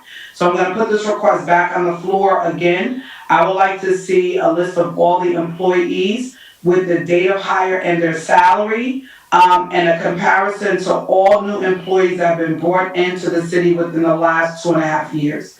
In addition to that, I would like to also put back on the floor, which is a request that's been made many times, with looking into the January's budget for some evening and some weekend inspectors. There's a lot of things that are going on, and we need to make sure that evening inspectors and weekend inspectors are included in the new, and I know we'll go through that in budget hearings as well, but I wanted to put it back on the floor. When it comes to what the needs are of this community, we've divided different departments up, and so they're working with a different staff. I also want to put it on the record, which I mentioned in the budget hearing, for the revenue generating departments. I would like to see what the revenue generation was over the last 3 years and what it is currently due to the pandemic. Because I know that we're losing money from those departments because we're not operating to that full capacity. And I would like to see that and how it affects the, bottom line number for the community. Thank you, Council President. Thank you. So, Council President, before you go, 28, let's put that on 28. Let's put that on consent with the 28 to 42. Okay, so the rest are entertainment and junkyard, so. Council President, Councilman, before you go further to move forward to consent, I have some concerns, and I know you could agree with me, when I go over with some of this entertainment license, and some show license, and, I see the report in the back from the police officers in charge, Mr. Montoya, is tremendous. I cannot allow this go just like that. Can I give you the numbers of the one we're talking about, and we put a regular and call the owner in, because it'll look good. It'll look good. The report in the back. That's why we're in workshop. You know, if you feel that any of them need to be further discussed, that's what we're here. Correct. Correct. If I could tell you which one the number, the one, number 37, sorry, and this one is out of order. It's number 32, Councilman? Dr. Cave, yes, correct. I recall a lot of things from there. 33. So we're putting 32, 33. 34. 35, Makara. And 33 in the third ward, Council President? yes, it is. correct, but I want the 33 is what? The third ward? Yes, correct. Yeah, why are we putting it out? Yeah, if you look at the report in the back. We're not putting it, we're discussing it. Yeah, discussing it. Okay.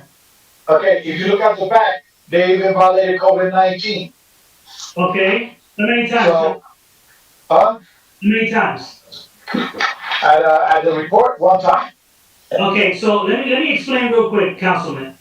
At the beginning, this probably happened, and I don't know specifically this one, but there was a time I actually was surprised because some places were hit one time at the beginning, and they made sure that they spread out all the tables.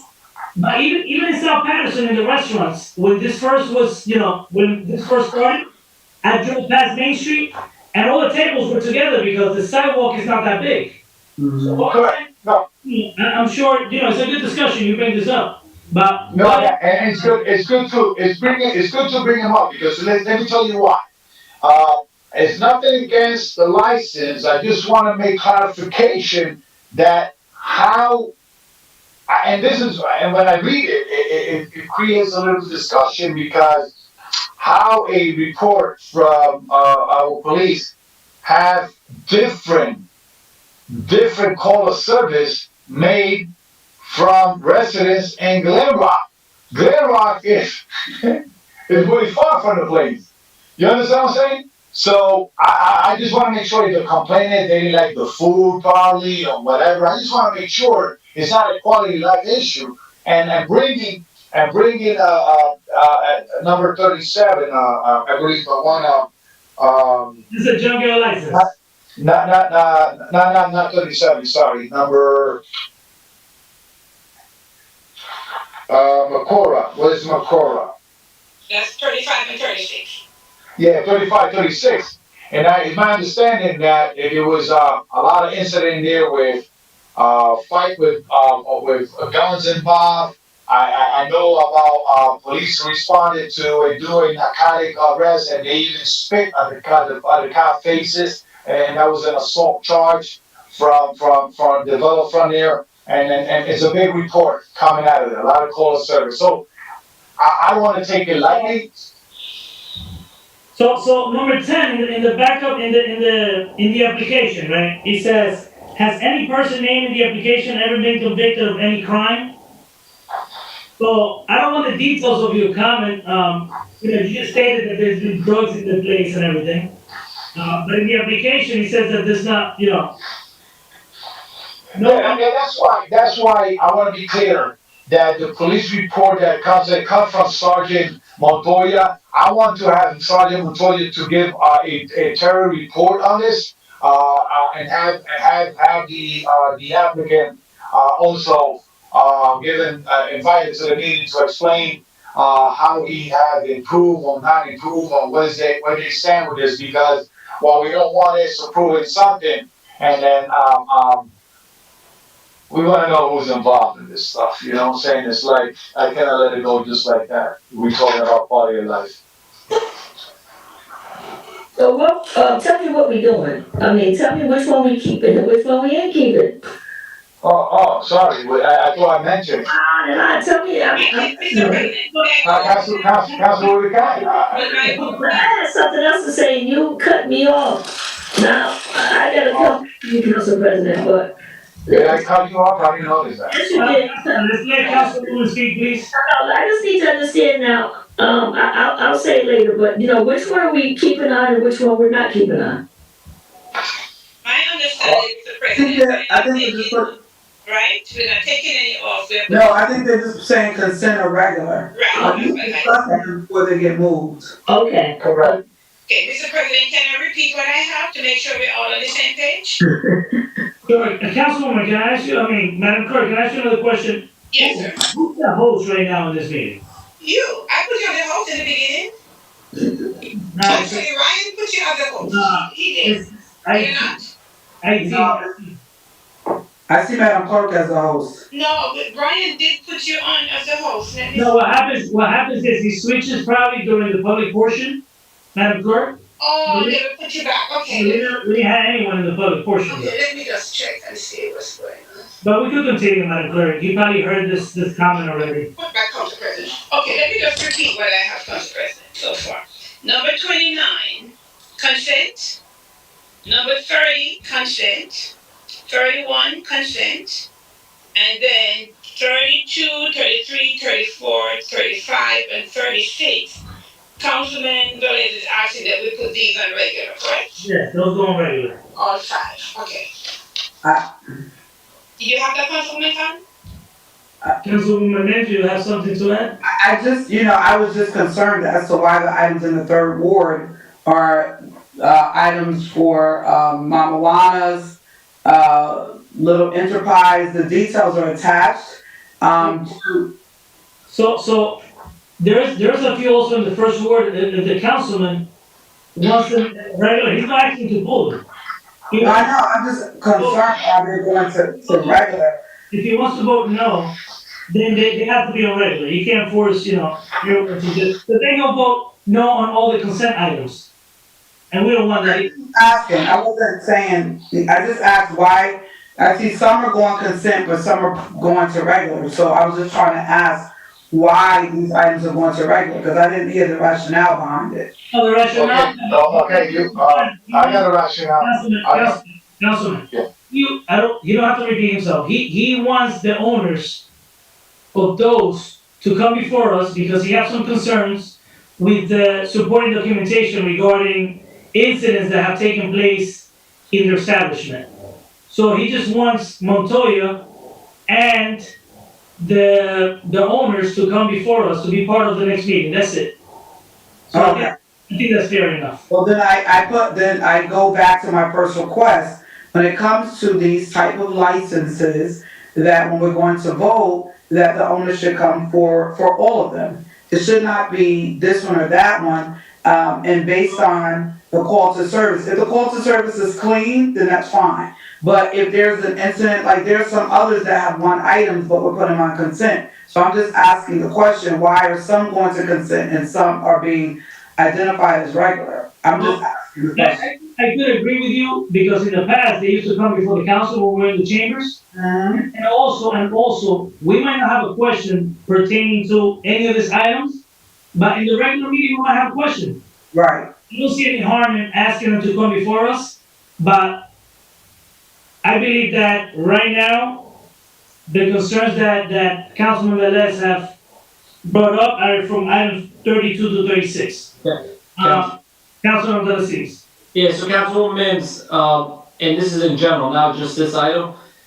For consent agenda, even if we put something on the consent, if one council member says they want it off, you have to remove it, so the Yeah. council from the fifth ward has brought his objection, so we can move on. It'll be on regular, put his request on the record. Even if it goes on consent, the way our governing thing, one person can remove it, so if it's not thing, let's just move on. He wants it on regular. He has that right as a council person to have it on regular, even if any consent item, so thank you. Thank you. All right, so we have that. Madam Clerk. One quick question, Mr. President. So Yeah. 32, Irving and Glory, are we inviting them to that meeting? Yeah, let's have them, since the councilman has, some concerns, some valid concerns. So we're let's inviting have them come 32. before us. Okay, I got you. So moving on to 37 and 38, 39, 40, to 39, these are motor vehicle junkyard. This is River Street, the first ward. First ward, this is R&S Recycling. 39 is junkyard for recycling at Presidential Boulevard. We have the councilman of the first ward online. Does he have any issues with these items in his ward? No objections, Council President. Okay, Thank you, so Councilman. 37 could be consent. Yes, they're gonna go on consent. So 37 consent, 38 consent, 39 consent. Okay. Number 40 is renewal of a parking lot license for Island Market. This is for 100 parking spaces, and this is on Memorial Drive in the first ward. This is our renewal, correct? That's what it states. All right, so we're on consent, Madam Clerk. Consent to number 40. 41, renewal of Diva Coin Operated Laundry. This is on Market Street in the 5th ward. Renewal of laundry license, and this is in the 4th ward for 431 Broadway. Consent, 42 the consent. yes. Yes, before you go any further, you said 41, 42 consent. Yes. Okay. Council President, they just renewed number 40, parking lot license. I want to put it on record that I need someone to go over, and I understand 3 requests and I haven't gotten the answer yet. on Broadway, it was at the old Broadway Auto Parts. I have no idea what this man turned his lot into. It's tractor trailers, it's cars. He's doing, I don't. Councilwoman, Ruben Kai. Wait a minute. Councilman, I'm talking, why do you, I'm just like, wait. But I need someone to go over there and figure out what's happening, because he has not come before us for any kind of parking lot license or anything. So I just need someone. I done sent 3 requests in, I have not gotten an answer. It's right by the railroad track on Broadway, between East 18th Street and Madison Avenue, please. It looks like, it's just horrible, horrible. Council President, Is that your friend, Councilman Velez? Council President, Is that your friend, Councilman Velez? Council President, may I answer something here for Councilwoman Ruben with all due respect? Council President, through the chair, Councilwoman Ruben Kai, that establishment is 444 Broadway, and, I sent the inspector there myself to address issues of the canopy doing tinted windows, an illegal car wash, and also having trucks unregistered and car registered. I don't think if he was my friend, I could have sent an inspector there. Are they still doing it, Councilman? So the inspector visited them this past week. They all gonna get cited. I understand, Councilman. You sent them over there, I sent them over there. Ain't nobody gave us an answer. No, Council President, let me. Okay, we both sent people over there, thank you. Okay, Council President, can we move on, Dave? One at a time, please, one at a time. Council President, may I finish my statement? So hold on, Councilman Velez, hold on. Yeah. You're giving a different address from what we have here. We're I know discussing what, property. So why are we talking about another property in Broadway? no, because what happened is that, We're talking about a different it's probably 448 or 450, I'm not sure what the number is. But it's so, I mean, it's big as day. So let's move it along, please. Okay, we fine. Council President, Administration got the request, and it's on public record now. Council President, the 4th Ward Councilman put a request in for something in her ward. Let's move forward. She put it on the record, and that's her ward. So let's move forward with that. We are, Councilman, I'm just struggling right now, muting council members, so we don't continue to discuss the same item that's not on the agenda. That's the problem we're having. So, number 40, you wanna leave that one on regular, in case you wanna have, in case anything else would, comes up?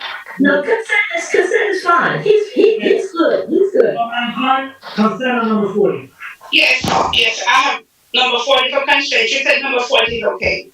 Yeah, 41. Okay, 41 and 42 consent. So, Moving on to health and human services. Council President, number, I have to actually recuse myself from number 43, so that one needs to go on regular, Madam Clerk. 43, okay, we're gonna recuse. If he moves, I'm not involved in a discussion right now. If the council colleagues wanna discuss it, they could. It's only a grant, but I'm not gonna take place in that discussion, so. you can go ahead. and Council President, I recommend 44 and 45 go to consent. 44 and 45 consent, okay. And where did 43 go to? Is that regular? Regular, because Council President has to recuse himself from that item. 43 and 45, I have to recuse myself. Oh, which ones? Repeat? 43 and 45. Oh, 45 has to be regular then, okay. Okay, and 44 consent. Okay, so Council President recuse, okay. Thank you. Thank you. You're welcome, sir. Okay, moving on to police, Mr. President. Yes. Okay, item number 46, 47, 48, and 49, these are the police department. Resolution application authorizing award, accepting award for highway traffic safety 2021 federal highway safety grant. Consent. I will put those 4 in consent if none of my colleagues. 46, 47, 48, 49 consent. Correct. Yeah, let's go consent. Okay, this one. Yes, I don't have a disagreement with the consent. I just want to put back on record, because I see that there is a award of a grant for the New Jersey Department of Traffic Safety. I want to put this in the record, Madam BA, in the request for East 27th Street and Broadway for, the grant writer to identify a grant for a traffic light on East 27th Street and Broadway. There are, additional accidents in that, area. A traffic study has been done. There's some recommendations that's been done over 2 years ago. And I'm gonna have to follow back up those things, to cut back trees and all that stuff. But I just wanna put it back on record again, Madam BA, I haven't seen anything in regards to that. But there's a definite need for a traffic light on East 27th and Broadway through a grant through the same, entity. So, I'm looking forward to seeing that sometime soon, so that can be presented before this council. Yes, Councilwoman, yes, we're looking that there aren't a lot of opportunities right now for us to get any grant funding to support something like that. But we are always looking for that because we know traffic signals are important, so it duly noted. Council President, Thank you. Councilman Velez. may I ask a request also to the DA? I did a little bit search, regarding Broadway, and, the old map shows that Broadway is the old highway 4, Route 4 from the Department of, Transportation. It used to be Route 4 all the way down to Paterson at the end of the Memorial Drive.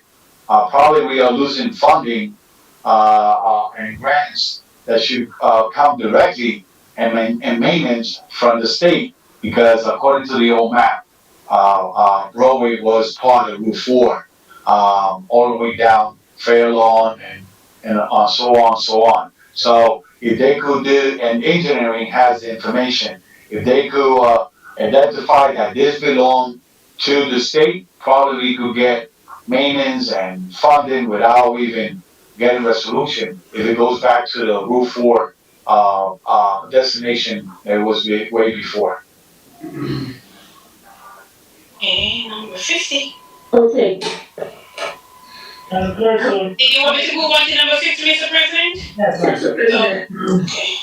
Councilwoman Counc. Hold on, Madam Clerk. 47, 46 through 48, you're all consent? Yes. Okay. Yes, 46 to 49. 46 and 49 consent. Yes. 47 was regular?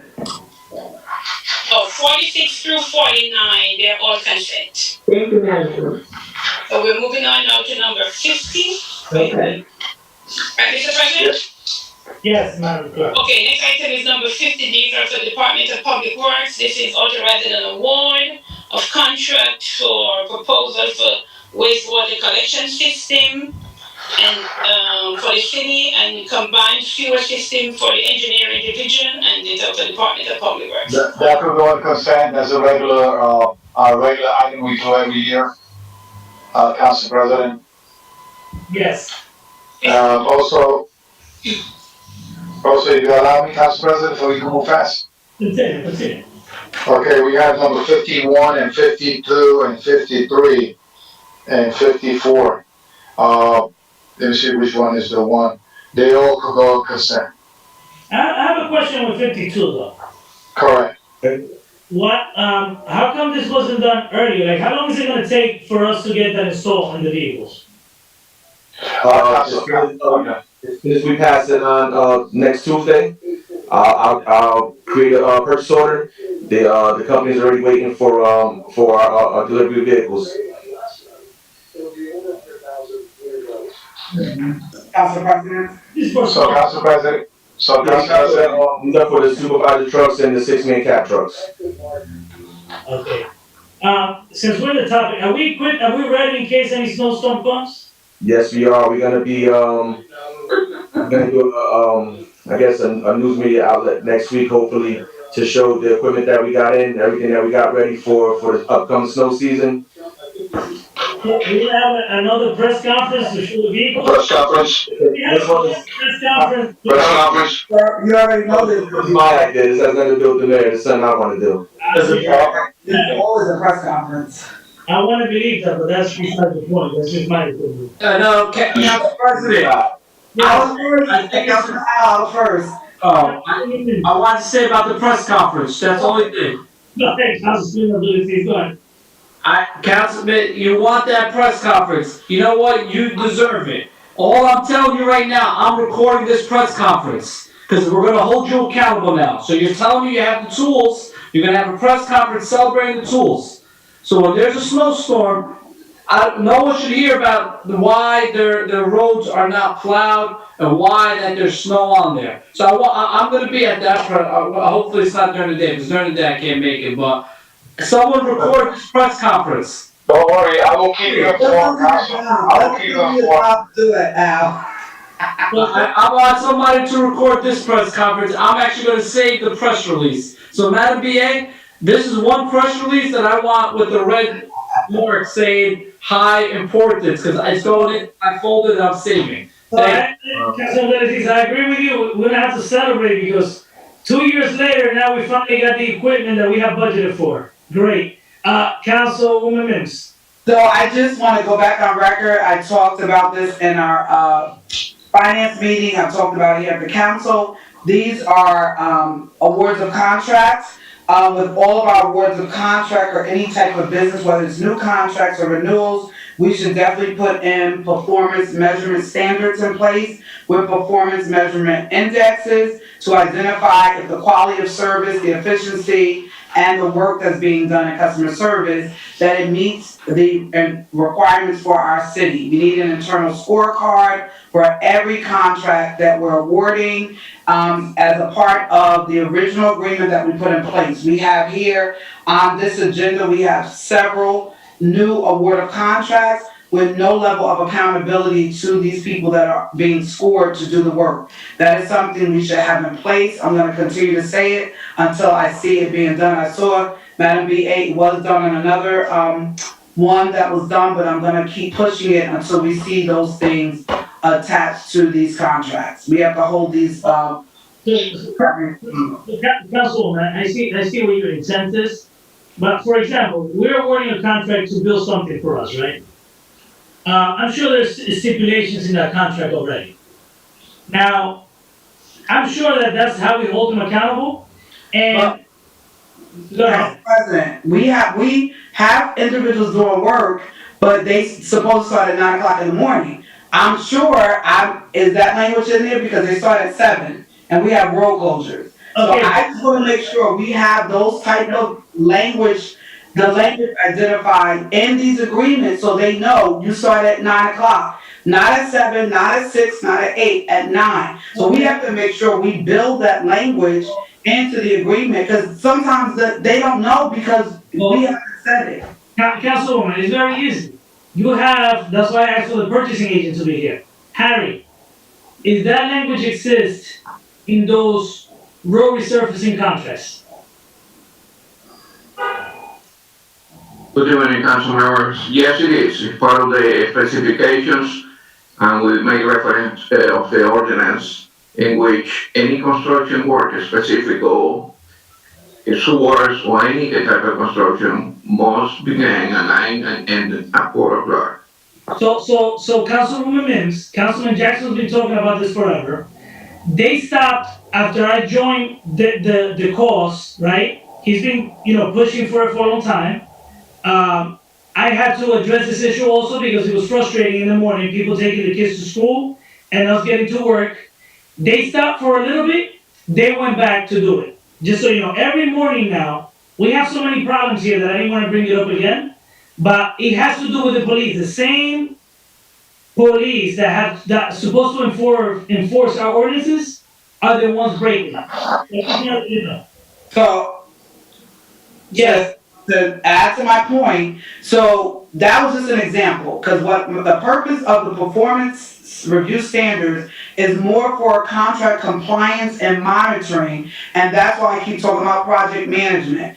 I am sure, Harry's on, I'm sure we don't have contract compliance and monitoring being done on the contracts. If I'm wrong, please let me know, and I know for sure we don't have project managers. Are we confirm if that's taking place or not? Harry, are we holding the contractors to the contract that we have? Not, let's forget about the road closing. We already know we're holding them accountable for that because the police is involved with that one. Are we holding them accountable to the other, stipulation in the contract? The stipulations in the contract, specific or construction contract or any contract, City of Paterson is protected because we have a requirement to have a performance bond. Performance bond ensures the city that in the moment that the vendor failed to perform the required work, we can call the bond, which I did once or twice in my career. So when we call the bond, the vendor knows that next time that he's going to apply for a big bond, or any type of bond, or surety, he probably won't have the same luck that he had before. So let me go back and say it again. Let me tell you why I'm bringing this point up, right? So I know this is gonna be a broken record until it's fully completed. So Bear Track Park, we did an opening of Bear Track Park yesterday. So we were in the park with a press conference. The contractors had this, they were sitting in the truck waiting for us to get done to finish putting up the fence. I went back today, Harry knows I called him. I went back to do a walkthrough of the park today, because I knew it wasn't finished yesterday, but we were there, that's something else. And the fence is not completed, so we initially put the front parameter of a fence, did not have the back, right, of the fence, which now we have partial of the back. There's still a piece of it missing. There's some other stuff that I gave to Harry as well as DPW today. But these are the things I'm talking about. We need to have these things in place. I'm gonna keep saying it until on the agenda, in the budget, this stuff is in there. Because this is one example. I can go back on and on to the meat market on East 16th Street. I've been talking about that for over 2 years. There's still a big plate lit, and we keep adding more cones to the area. There's a big silver pole. I mean, every council member, ride through East 28th Street between 10th Ave and 9th Ave. I want you to see this big pole. I don't know if it's a bridge we're gonna make eventually over there, but it's a big pole sticking up in the middle of the street. These things have to be in place. I'm just saying, Madam BA, administration, these things need to be in place. Giving out contracts and going out to bid RP, we understand the process, but the compliance to the contract and the monitoring, we just went through it with Wendy's. The whole issue with the street behind Wendy's, how long did that take? Councilwoman, real quick. Council President? Hold on a minute, Okay. Harry, if you don't mind. Councilwoman, Yes. you have DPW workers that pass through those and see these issues all the time. They have to report it, right? You have a director that's supposed to give that indication to the employees to report, to look around whenever they drive and report the things to DPW so they can get addressed. The director himself, I called him over a weekend because PSE&G, that doesn't have nothing to do with that, with us. PSE&G left a pipe, the same description you just gave right now, in the manhole, a silver, aluminum pipe. The director had to come in on a weekend to address the issue. They call Fred McGrawn. So it has to be a collective effort. Just like another summer, you don't need a project manager, for example. And I'm not saying we shouldn't have any in engineering. But also department heads, hear me out for a minute, Councilwoman. You don't take responsibility from your department heads also? I'll give you an example. In the summer, one time I complained that the people who, for example, cleaned the park, noticed that there were maybe 8 garbage cans or 7 full of cans. What do you think they'll be able to call and report it so they could come and pick up those cans? Those cans were, those garbage cans were filled with cans for about 3 days, 2-3 days. And I had to call in for someone to go pick them up. What I'm saying is, you see it, you report it, right? And that's the problem we're having, is accountability. Do we need a project manager? Yes, we do, because I see Harry sometimes with a ruler, measuring outside. He's a purchasing agent, that's not his job. measuring supplies to make sure that the thickness of the road being paved is in accordance to the contract. He's been with me. What we're saying is, I'm not saying we don't need the program managers, but we cannot take the project managers. We don't take also the responsibility from the department heads is what I'm saying. Councilwoman, for example, when Brandy's Field was put together in the capital plan, it was missing another thing. Paterson's DPW. What was that? What is that, Director? So the examples are Department of Public Works, you need them, give no examples of nowhere else. Councilman, the topic we're discussing right now is related to public works. Yeah, but you're talking about, project management now, that's city based, and all your examples are public works. Some of the things that you're saying are created by public. Project manager. Yeah, I'm not saying specifically to DPW, I'm saying across the board, when it goes to before you dig orders, when you look at public service coming after we repave the road, and they come and they do work on the road, there's many instances, like, and I think maybe I'll send some definitives on the actual role and responsibility of what they do, and I think it's a perfect time to request it, since we're looking to internalize our engineering department. How do you say we've outsourced engineering, we're gonna build that department, and don't build it with the things we need first? So I'm just. So Councilwoman, let me ask you a question. So you mean to tell me that an assistant engineer or an engineering aide cannot, so you want the actual title of a project manager, you know, because they could serve that function. They could serve project roles. Engineer and project manager are two different roles. I would say I agree with the assistant engineer and all that. That's what they have in there, right? We're gonna have to vet that out through the council. That's what they have. We just requested in finance, right? I made the request with that structure of organization that they developed, a needs-based assessment on what justified the needs of all those different titles that they have in structuring that organization. We haven't yet because I requested that today, but in that structure, they need to put that in there. Councilwoman, what I don't want to do is. Council President. Oh, hold on a minute, my last comment. I don't want to push additional layers of positions. We're hiring an engineer right now.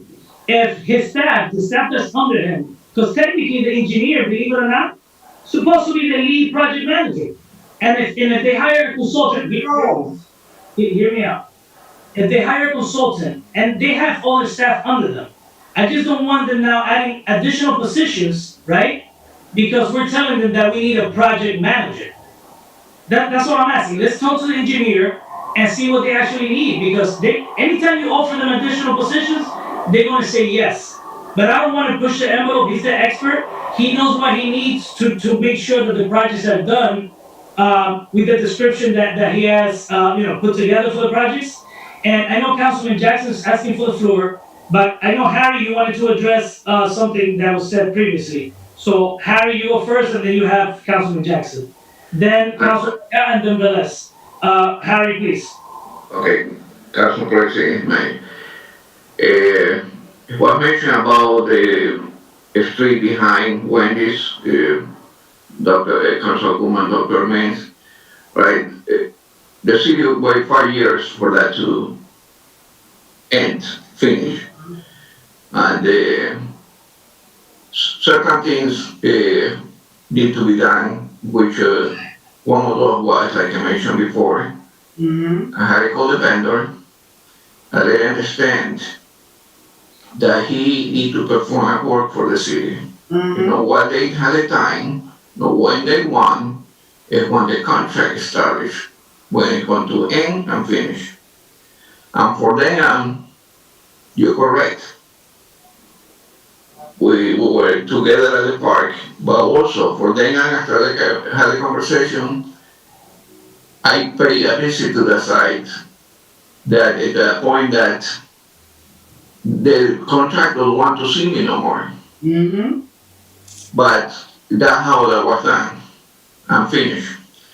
At the end, when everything was ready to be paved, the director of the DPW came with the traffic division, did a terrific job in 1 day, putting all the traffic lines, all the signs that are needed. But I personally don't think the vendor can come here and do what they wish to do, they're here to perform our work. Mm-hmm. Make sure that is done. No, in one contract, every contract. And in construction, as per law, we hold 2% of the total value of the contract until someone with a signature attesting the fact that the contractor has complied with all the specifications. A year after that, the 2% get released.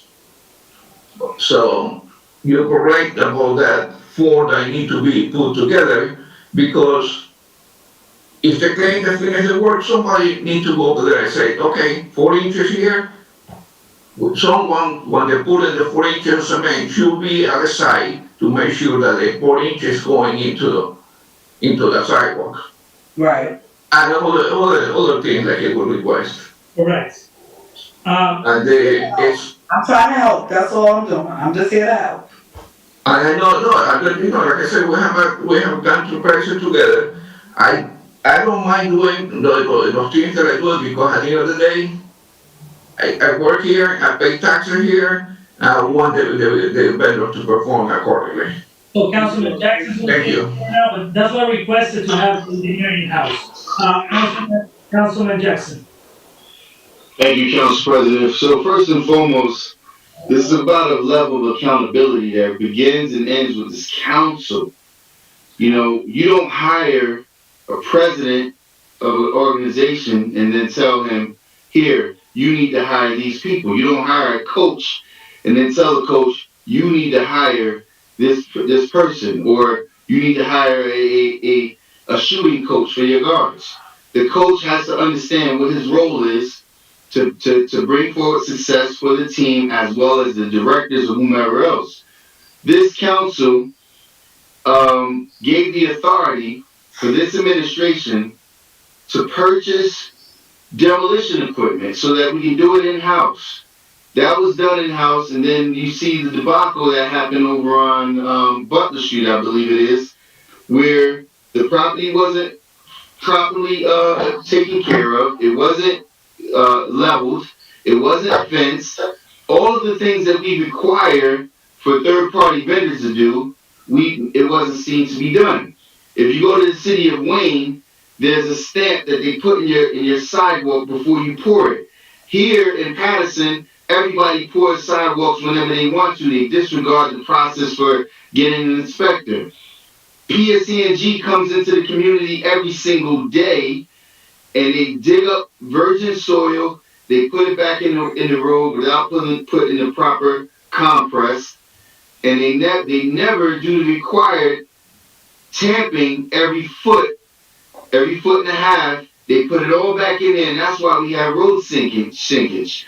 And you have a department of inspectors with the Department of within the building subcode division that never go out to do these inspections. It's not a project manager. What we require is accountability. We have a zoning officer on the bottom of Hilden Ave, right next door to Gene's Liquor Store. It's become a truck graveyard where they're parking on non-paved surfaces. These are ordinances that's on the books, but none of these items are being enforced. If you hire an engineer, it is the engineer's requirement to make sure that these jobs are being completed the way they're supposed to be completed, especially at the rate we had before, when the assumption was there's a turnkey firm that's supposed to offer all of the various elements of engineering, architectural, electrical, mechanical, so on and so forth. And in that process, there should be the process of managing the projects and making sure what happened across the street from Wendy's is the residents of the city of Paterson got hit in the face with a bat. We got robbed, and it's going on all over the city. So to create another position that they can hire a non-resident who doesn't give a damn about the wherewithal and the quality of life in the city of Paterson would be another travesty, but I wouldn't be surprised. Well, so, Councilman Velez, before you start, just briefly, I said it since day one for the last 2 years, it's all about accountability. Accountability. We, the council, if we're gonna take a blame, is for allocating the resources for the administration to have the resources in place to do their job. Now, if they're not holding their staff accountable, and then, what can we do? The only thing we could do is, reduce the resources, to make sure they get rid of those, staff, but we're not the administration, we try to hold them accountable, and what I mean by hold them accountable is continue to question them. Question them, there's gonna come a point now that if they don't show us results, then we have to take other drastic measures. Look, we were celebrating the purchase of equipment that we have put in the budget for the last, in the budget or in the capital plan for the last 2 years. And the residents were not getting the services because we did not have the equipment. At one point, we put all the money in the budget to hire staff for recycling, and it's in a newspaper article, right? The administration, for whatever reason, did not hire staff for recycling, allow them to work overtime. You saw what happened in the last 2 years. We didn't have the services. So it's a tough job we have here. We allocate the services, but then it's like, I'm gonna use the analogy that Councilman Jackson used. It's like being the GM of a team, right? The manager comes to you and say, look, I need this player, but then the manager don't know how to handle those players when we give it to them. That's what's happening here. Councilwoman Cotton. Thank you. Yeah, thank you, Council President, but there was 2 things for Harry.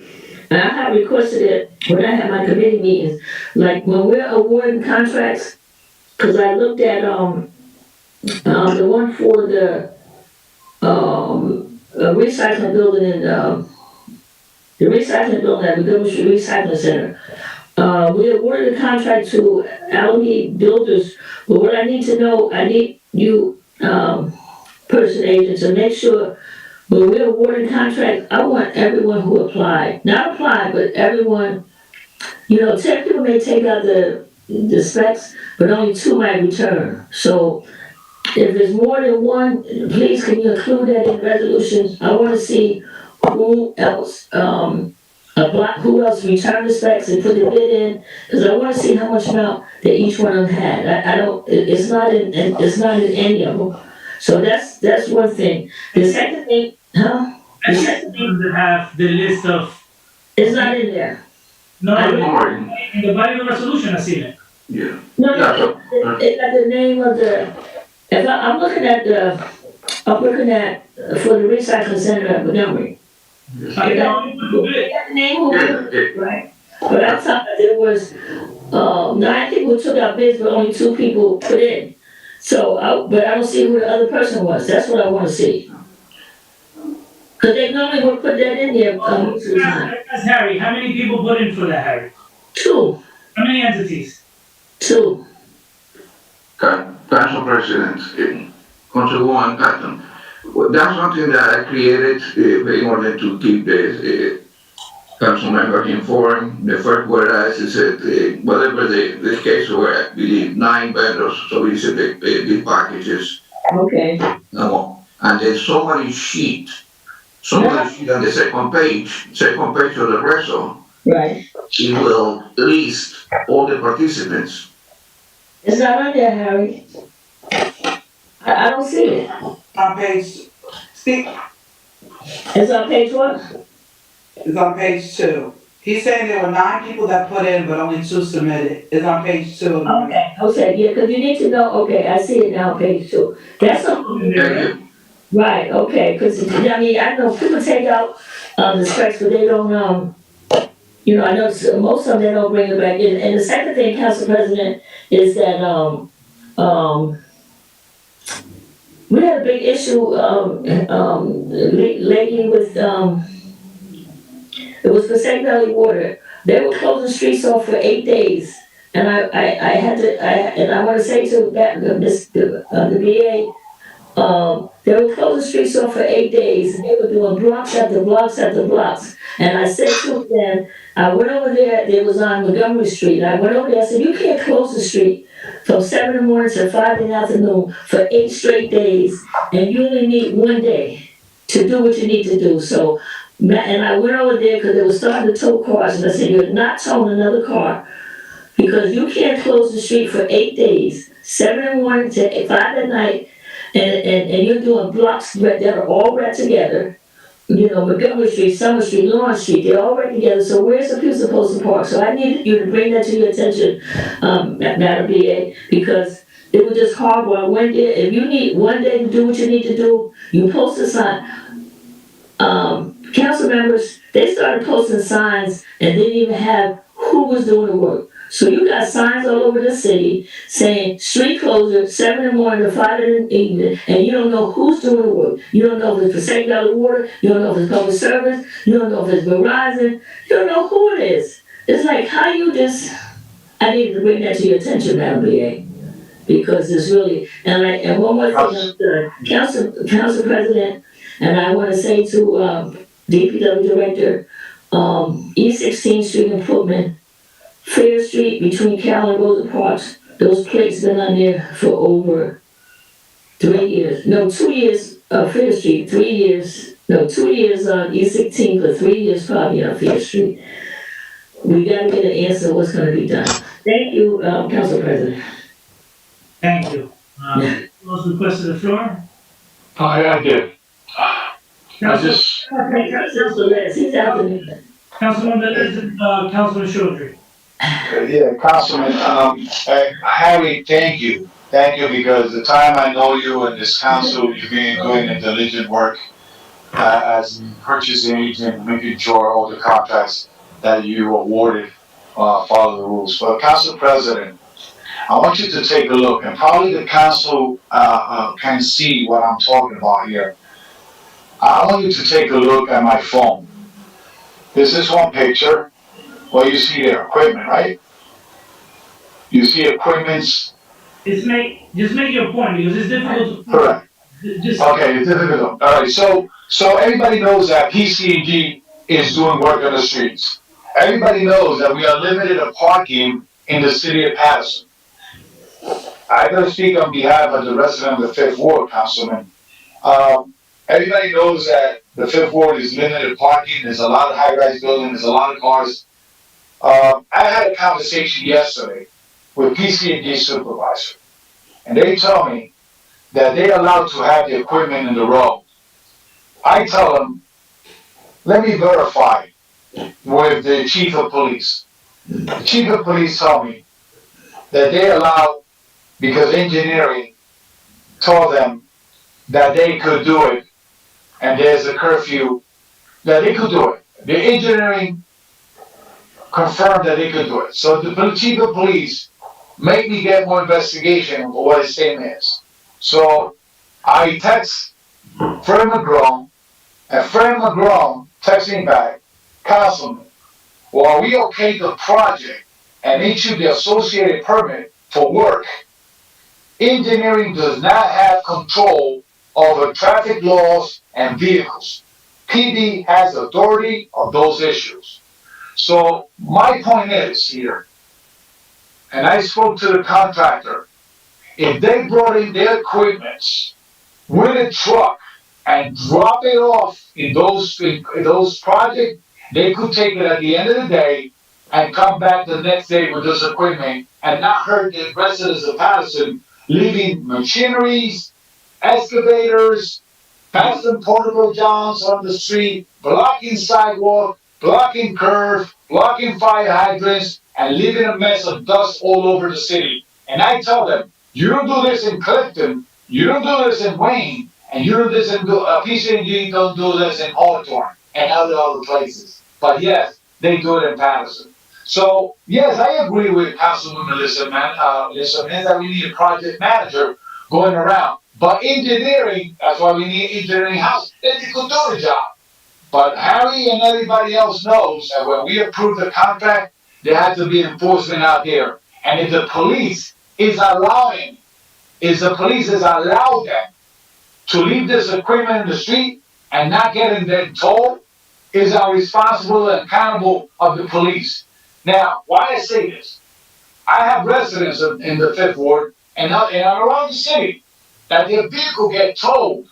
Construction vans, other type of vehicle that have registration and have license plate and they get told because they came home late with their cars and they had to leave it there to the next day go back to another call, or they on call as a service and they had to bring the equipment into the houses, like a vehicle, construction vehicle, this and that, vans, and they get told because they cannot be on our street commercial vehicle from 9 p.m. to 6 p.m. In the morning.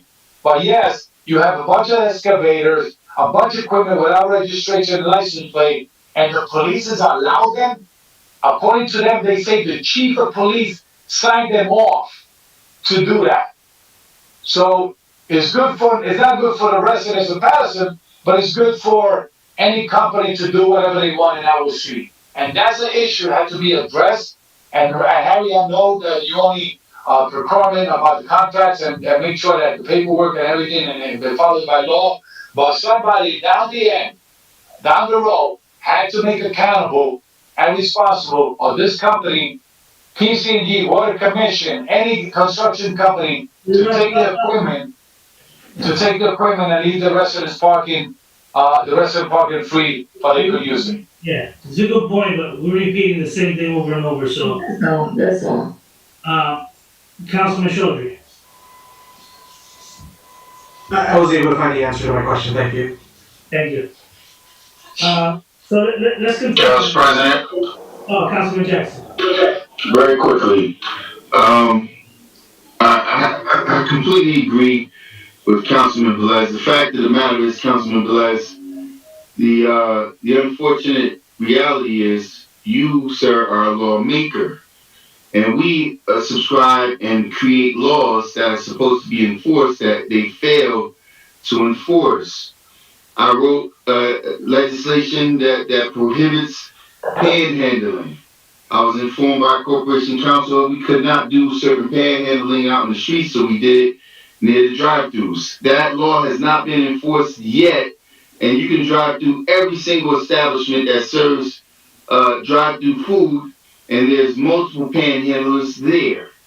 I wrote legislation, reiterated the legislation, and created, removed the loopholes for the early morning road closures. For a point of clarity to everyone involved, you can do construction in the city 24 hours a day. That legislation does not prohibit construction. It prohibits the closure of roads. Roads cannot be closed between 8 a.m. and 4 p.m. Other than that, there can be evening construction. There can be construction at any time. There is a noise ordinance and a road closure ordinance that prohibits things of that nature. So with that being said, when we put a focus in on the lack of enforcement, Council President, I definitely have to agree with the director.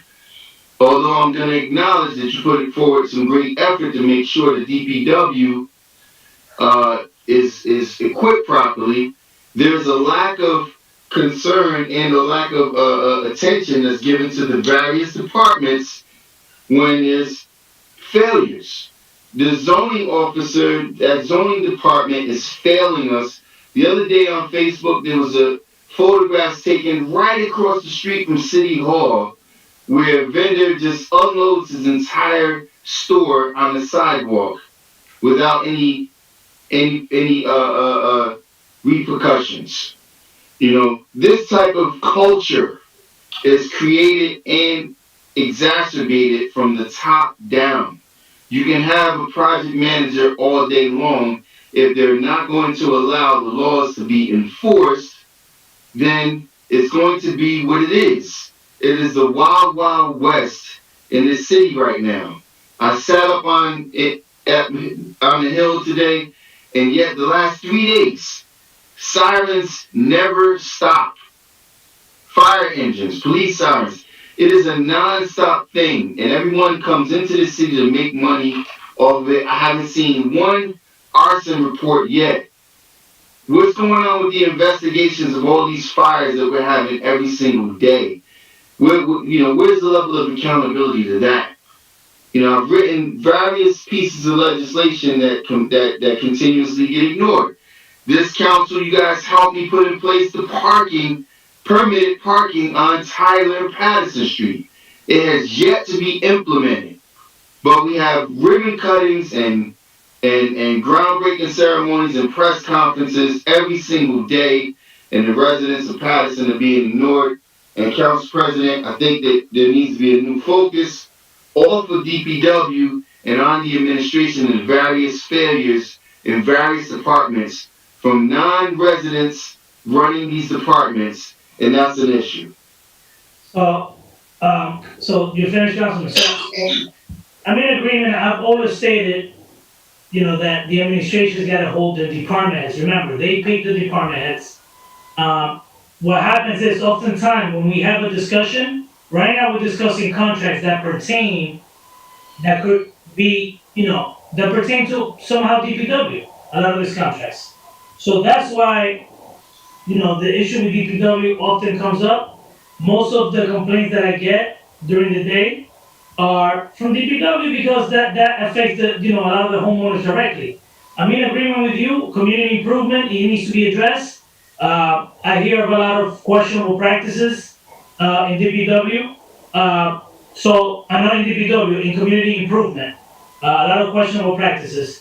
So, it is throughout the city, in every department. Previous meeting, we went after the administration pertaining to the overtime. So, when I bring this up, it's because the item that we're discussing pertains to DPW. That's why we bring up DPW. We're talking about a park. Harry, question. Who put the specs together for the park? That, Council President, Yes. they were put together by the engineering department, and also, we using CDBG money for that project. Okay, but usually the projects that we have in our capital improvement, for Bear Parks, we use CDBG money. But usually, the stuff we put, the projects that we put in our capital plan, they're being put together by who? I'm sure there is engineer with DPW that put those together. Is that correct? Yeah. Okay, and that's it. It's nothing, it's just, we just had to have a discussion about accountability. That was it. So let's continue at this time. Do you want to move on to 57, Mr. President, since it's public works? Yes. Okay, number 57, this is endorsement of 2 NJDEP applications for school-owned property on Maple Street or Hinchliffe Stadium. The address 1-27 Jasper Street, which is intended site of senior housing. Council President, we discussed that in committee. Hold on, Councilman Velez. Could you give us an overview on this one, please? What is this? It's an application to connect sewer lines. Okay, that's what it is? Yeah. It's run of the mill application. We do this for all new constructions. Usually put these in. Okay. All right, council members, any discussion on this? No, that wasn't really agreement on those ones, to say the director is speaking. All right. I just have Okay. just a question. So I made a request earlier for an update for Hinchcliffe and where it stands. Director, for Hinchcliffe, because these are some items that we have now, are there any other things that are missing that we need to be aware of as it relates to Hinchcliffe project in that area? The Hinchcliffe project is at administration in Fred's office. If we have anything, we'll send it to you. So we don't. Yeah. So can that be? So to the administration, with that overview, that needs to be a part of it. Sure, yep, Councilwoman, we'll have Director Powell include that. Yes. Thank you. Identify, are there anything else in addition that we're not aware of, so that we're not moving with this project and we find out that those are some things that are missing. So let's make sure that's part of the overview. So let's continue, Madam Clerk. What's the pleasure of the council for number 57? Is that consent? Yeah, put it on consent. Consent. Okay, thank you, Mr. President. Mr. President, we'll move on to 57. Actually, put that on regular, Madam Clerk. Regular for 57? Yes, anything to do with Hinchcliffe, but I want to put it on. Okay, alright. Moving on to 55, it's a resolution of the city council to amend the annual meeting notice. There will be a special closeout meeting. These are for finance matters. and December 29th at 5 p.m. I just wanted to make sure the council members will be polling it to come back to that meeting on December 29th. So council members, this is necessary because we're changing our fiscal year, to a calendar year fiscal year now. So a year, instead of ending June 30th, a year actually ends, December 31st. Why 5 p.m., Council President? Because we're doing, if you have an issue with the timing, Councilman, we can always move it up. It should be late, it's a Tuesday night. I understand that they want to do at 5 for the employees at That was my suggestion, Councilman. 5 p.m. I would rather keep it on a regular time, because we don't know what, that's almost 2 months from now. Yeah, we should have, go ahead. Madam Clerk, what's the last meeting, how many meetings in December? There was just one workshop and one regular meeting in December, which is the 15th, that's the last meeting. I had to amend, I have to advertise this resolution, mail it out, because I am amending the annual meeting notice. So I had a discussion with Council President, this is through finance. And I had a discussion what time would be. What's the 2 dates of December, Madam Clerk? The 8th and the 15th, I think. Okay. Well, so let's move the time up, I agree. Like a workshop. I can tell you now that I won't be able to be there. Not December 29th. All right, so as long as we have 5, I'm wondering what items, it's just the close out items that we have. Well, Council President, question. Yes, Councilman Velez. Now, this is what is it? Because we move into, fiscal year to calendar year. Yes, we normally do a meeting on June 30th. Correct. So now we're gonna have to do December 29th. Now, Madam Clerk. This is a sign, my question is, Council President, this is gonna be a sign that probably our election is gonna be in November? Don't have nothing to do with that, Councilman. We have to have a meeting to close out the year. We have to, the year end. This don't have nothing to do with elections. Don't have nothing to do with nothing else. It's just close out the year. Just move back the time because it's a weekday and you don't know how many, who has obligations that day. Correct, there's people that work and get out, late, you gotta give them time to get home. So let's do it at 6 o'clock. No, because remember that we are in the 31st of December, isn't it? Council members, please ask for the floor. You understand that? Ask for the floor, please. Council. Okay, Mr. President, Madam Clerk. yes, sir. Are you stating that change the time to 6 p.m. for this meeting? Correct. 6. Okay, so I have to have the resolution corrected. So it's Tuesday, December 29, 2020 at 6 p.m. Okay, thank you. So we have to vote on this resolution next week because I have to. I am amending the annual meeting notice that was done on July 1st. So I have to mail this out, publish it. I have a couple of things to have done with it before we can conduct this meeting. Okay, so Mr. President, consent regular? Consent. Consent, okay.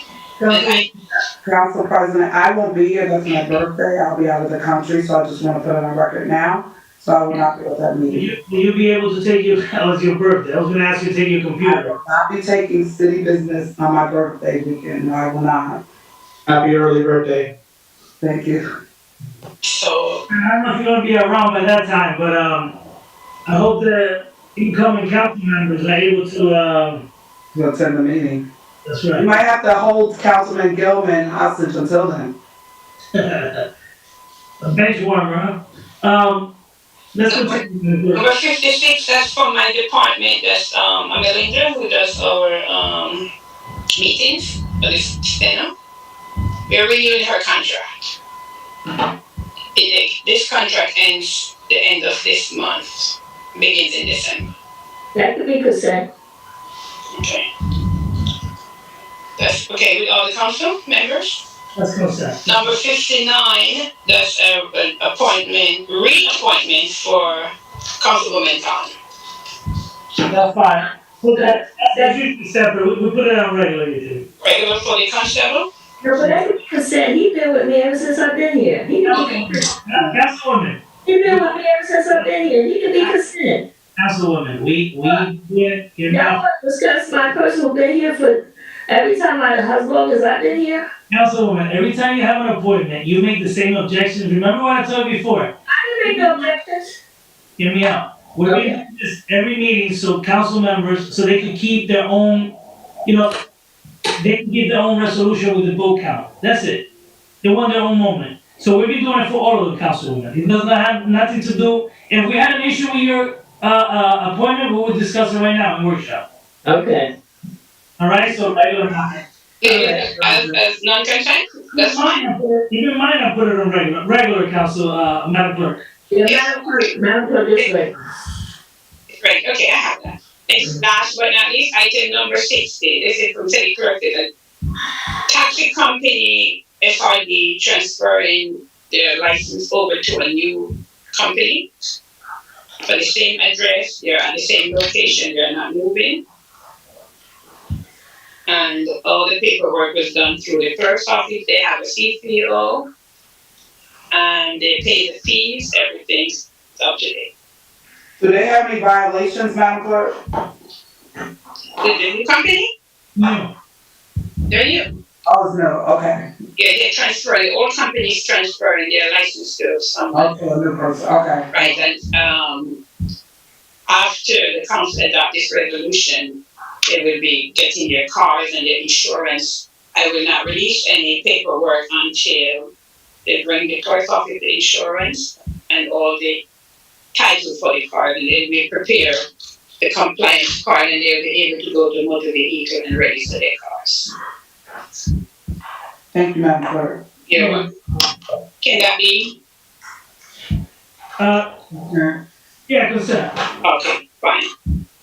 I think we've covered everything, Mr. President, and all your council members. Great. Now, is it 9:34? You have a motion to, don't do that, because you know what's gonna happen. Motion to close. We have a motion on the floor, Councilwoman Mims. Second. Moved by Councilwoman Mims, Councilwoman Cotton. Councilwoman Cotton. Roll call, Madam Clerk. Roll call to close the workshop session of November 5th, 2020. Councilman Abdelaziz. Councilman. He was there. Yes. Oh, thank you, Councilman. Councilman Girardi? I just want to take this opportunity really quickly to thank the Division of Health. I've been going there to see, to get tested and bring in many of my constituents to get tested as well. And rain, shine, or extreme heat as it was today, they're always out there working extremely hard. So I just want to thank them, Dr. Paul, Director O'Sheen. I also want to thank the DPW for helping us with the cleanup that we did. We really appreciate all the hard work the guys do. And thank you to the council secretaries, thank you to Madam Clerk in her office, and Mr. Ryan in the IT department. My vote is yes. Thank you. Councilwoman Khan? Thank you, Madam Clerk. I just want to remind everyone that this Saturday coming at Eastside Park, my good friend Kelly Morse Brown, which is known as Hearts and Hannah, will be having a program up by the gazebo from 10 a.m. to 4 p.m. There's going to be vendors out there. We're going to do our best to make sure everyone stays safe and do the social distancing. So if you are free on Saturday, there's plenty of vendors that's going to be there. So please come up to Eastside Park to by the gazebo for Kelly Morse. It's called Pop-Up Women, or I can't remember the full name. Pop-Up Women, Pop-Up. But also to everyone out there, please be safe. I know we're still looking for the answers for who's going to be our next president of the United States, but I said, I'm going to show you, I'm still wearing my pen until that we get until we know for sure. So I'm continuing to wear my pen until we know who's going to be the next president of the United States of America. This is very important for all of us. To you all out there, please be safe. Madam Clerk, thank you. to all the secretaries, to the administration, the VA, the Corporation Council, to our Corporation Council, to our Director of Finance. Thank you for the work that when I call that I do get an answer from. So please, thank you. With that being said, and to my council member, Dr. Mills, whose birthday is December 29th, well, even though we won't be together, but we won't be here. The 27th, Councilwoman, the 27th. Oh, the 27th here, so I said, okay. But to you all out there, council members, have a good night. To you out there in the city of Paterson, please be safe. Please look out for each other. Do the best you can for everyone that's here. So, Madam Clerk, my vote is yes. Thank you. Councilman Jackson? Thank you, Madam Clerk.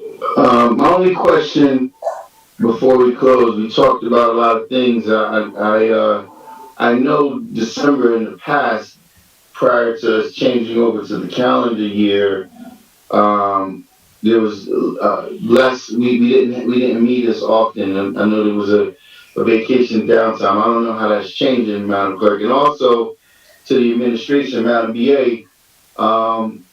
So many members of the public has been asking me, because I thought that now that it's been extended, but when is the administration, the mayor, planning to do the State of the City address? People are concerned and want to hear directly from this administration on what exactly has it accomplished this past year as we bring this year to a close. So I'll be looking forward to hearing the answer to that before we leave this evening. My vote is yes, Madam Clerk. Thank you, Councilman. Councilman Mims? And so first of all, I have to say, Councilman Gilman, you just give me life. Every time you talk, you always give your credits out to our amazing clerk and deputy clerk and our secretaries and to everyone that has made this transition easy. So I just want to say I appreciate you for all that you do. You're going to be truly missed. I'm not pushing you out, so I don't know if those results will be in, but the longer you stay, that's good. So, and I'll be calling you anyway. I also want to give my heartfelt condolences out in our community. We are dealing with so many senseless shootings, so much violence.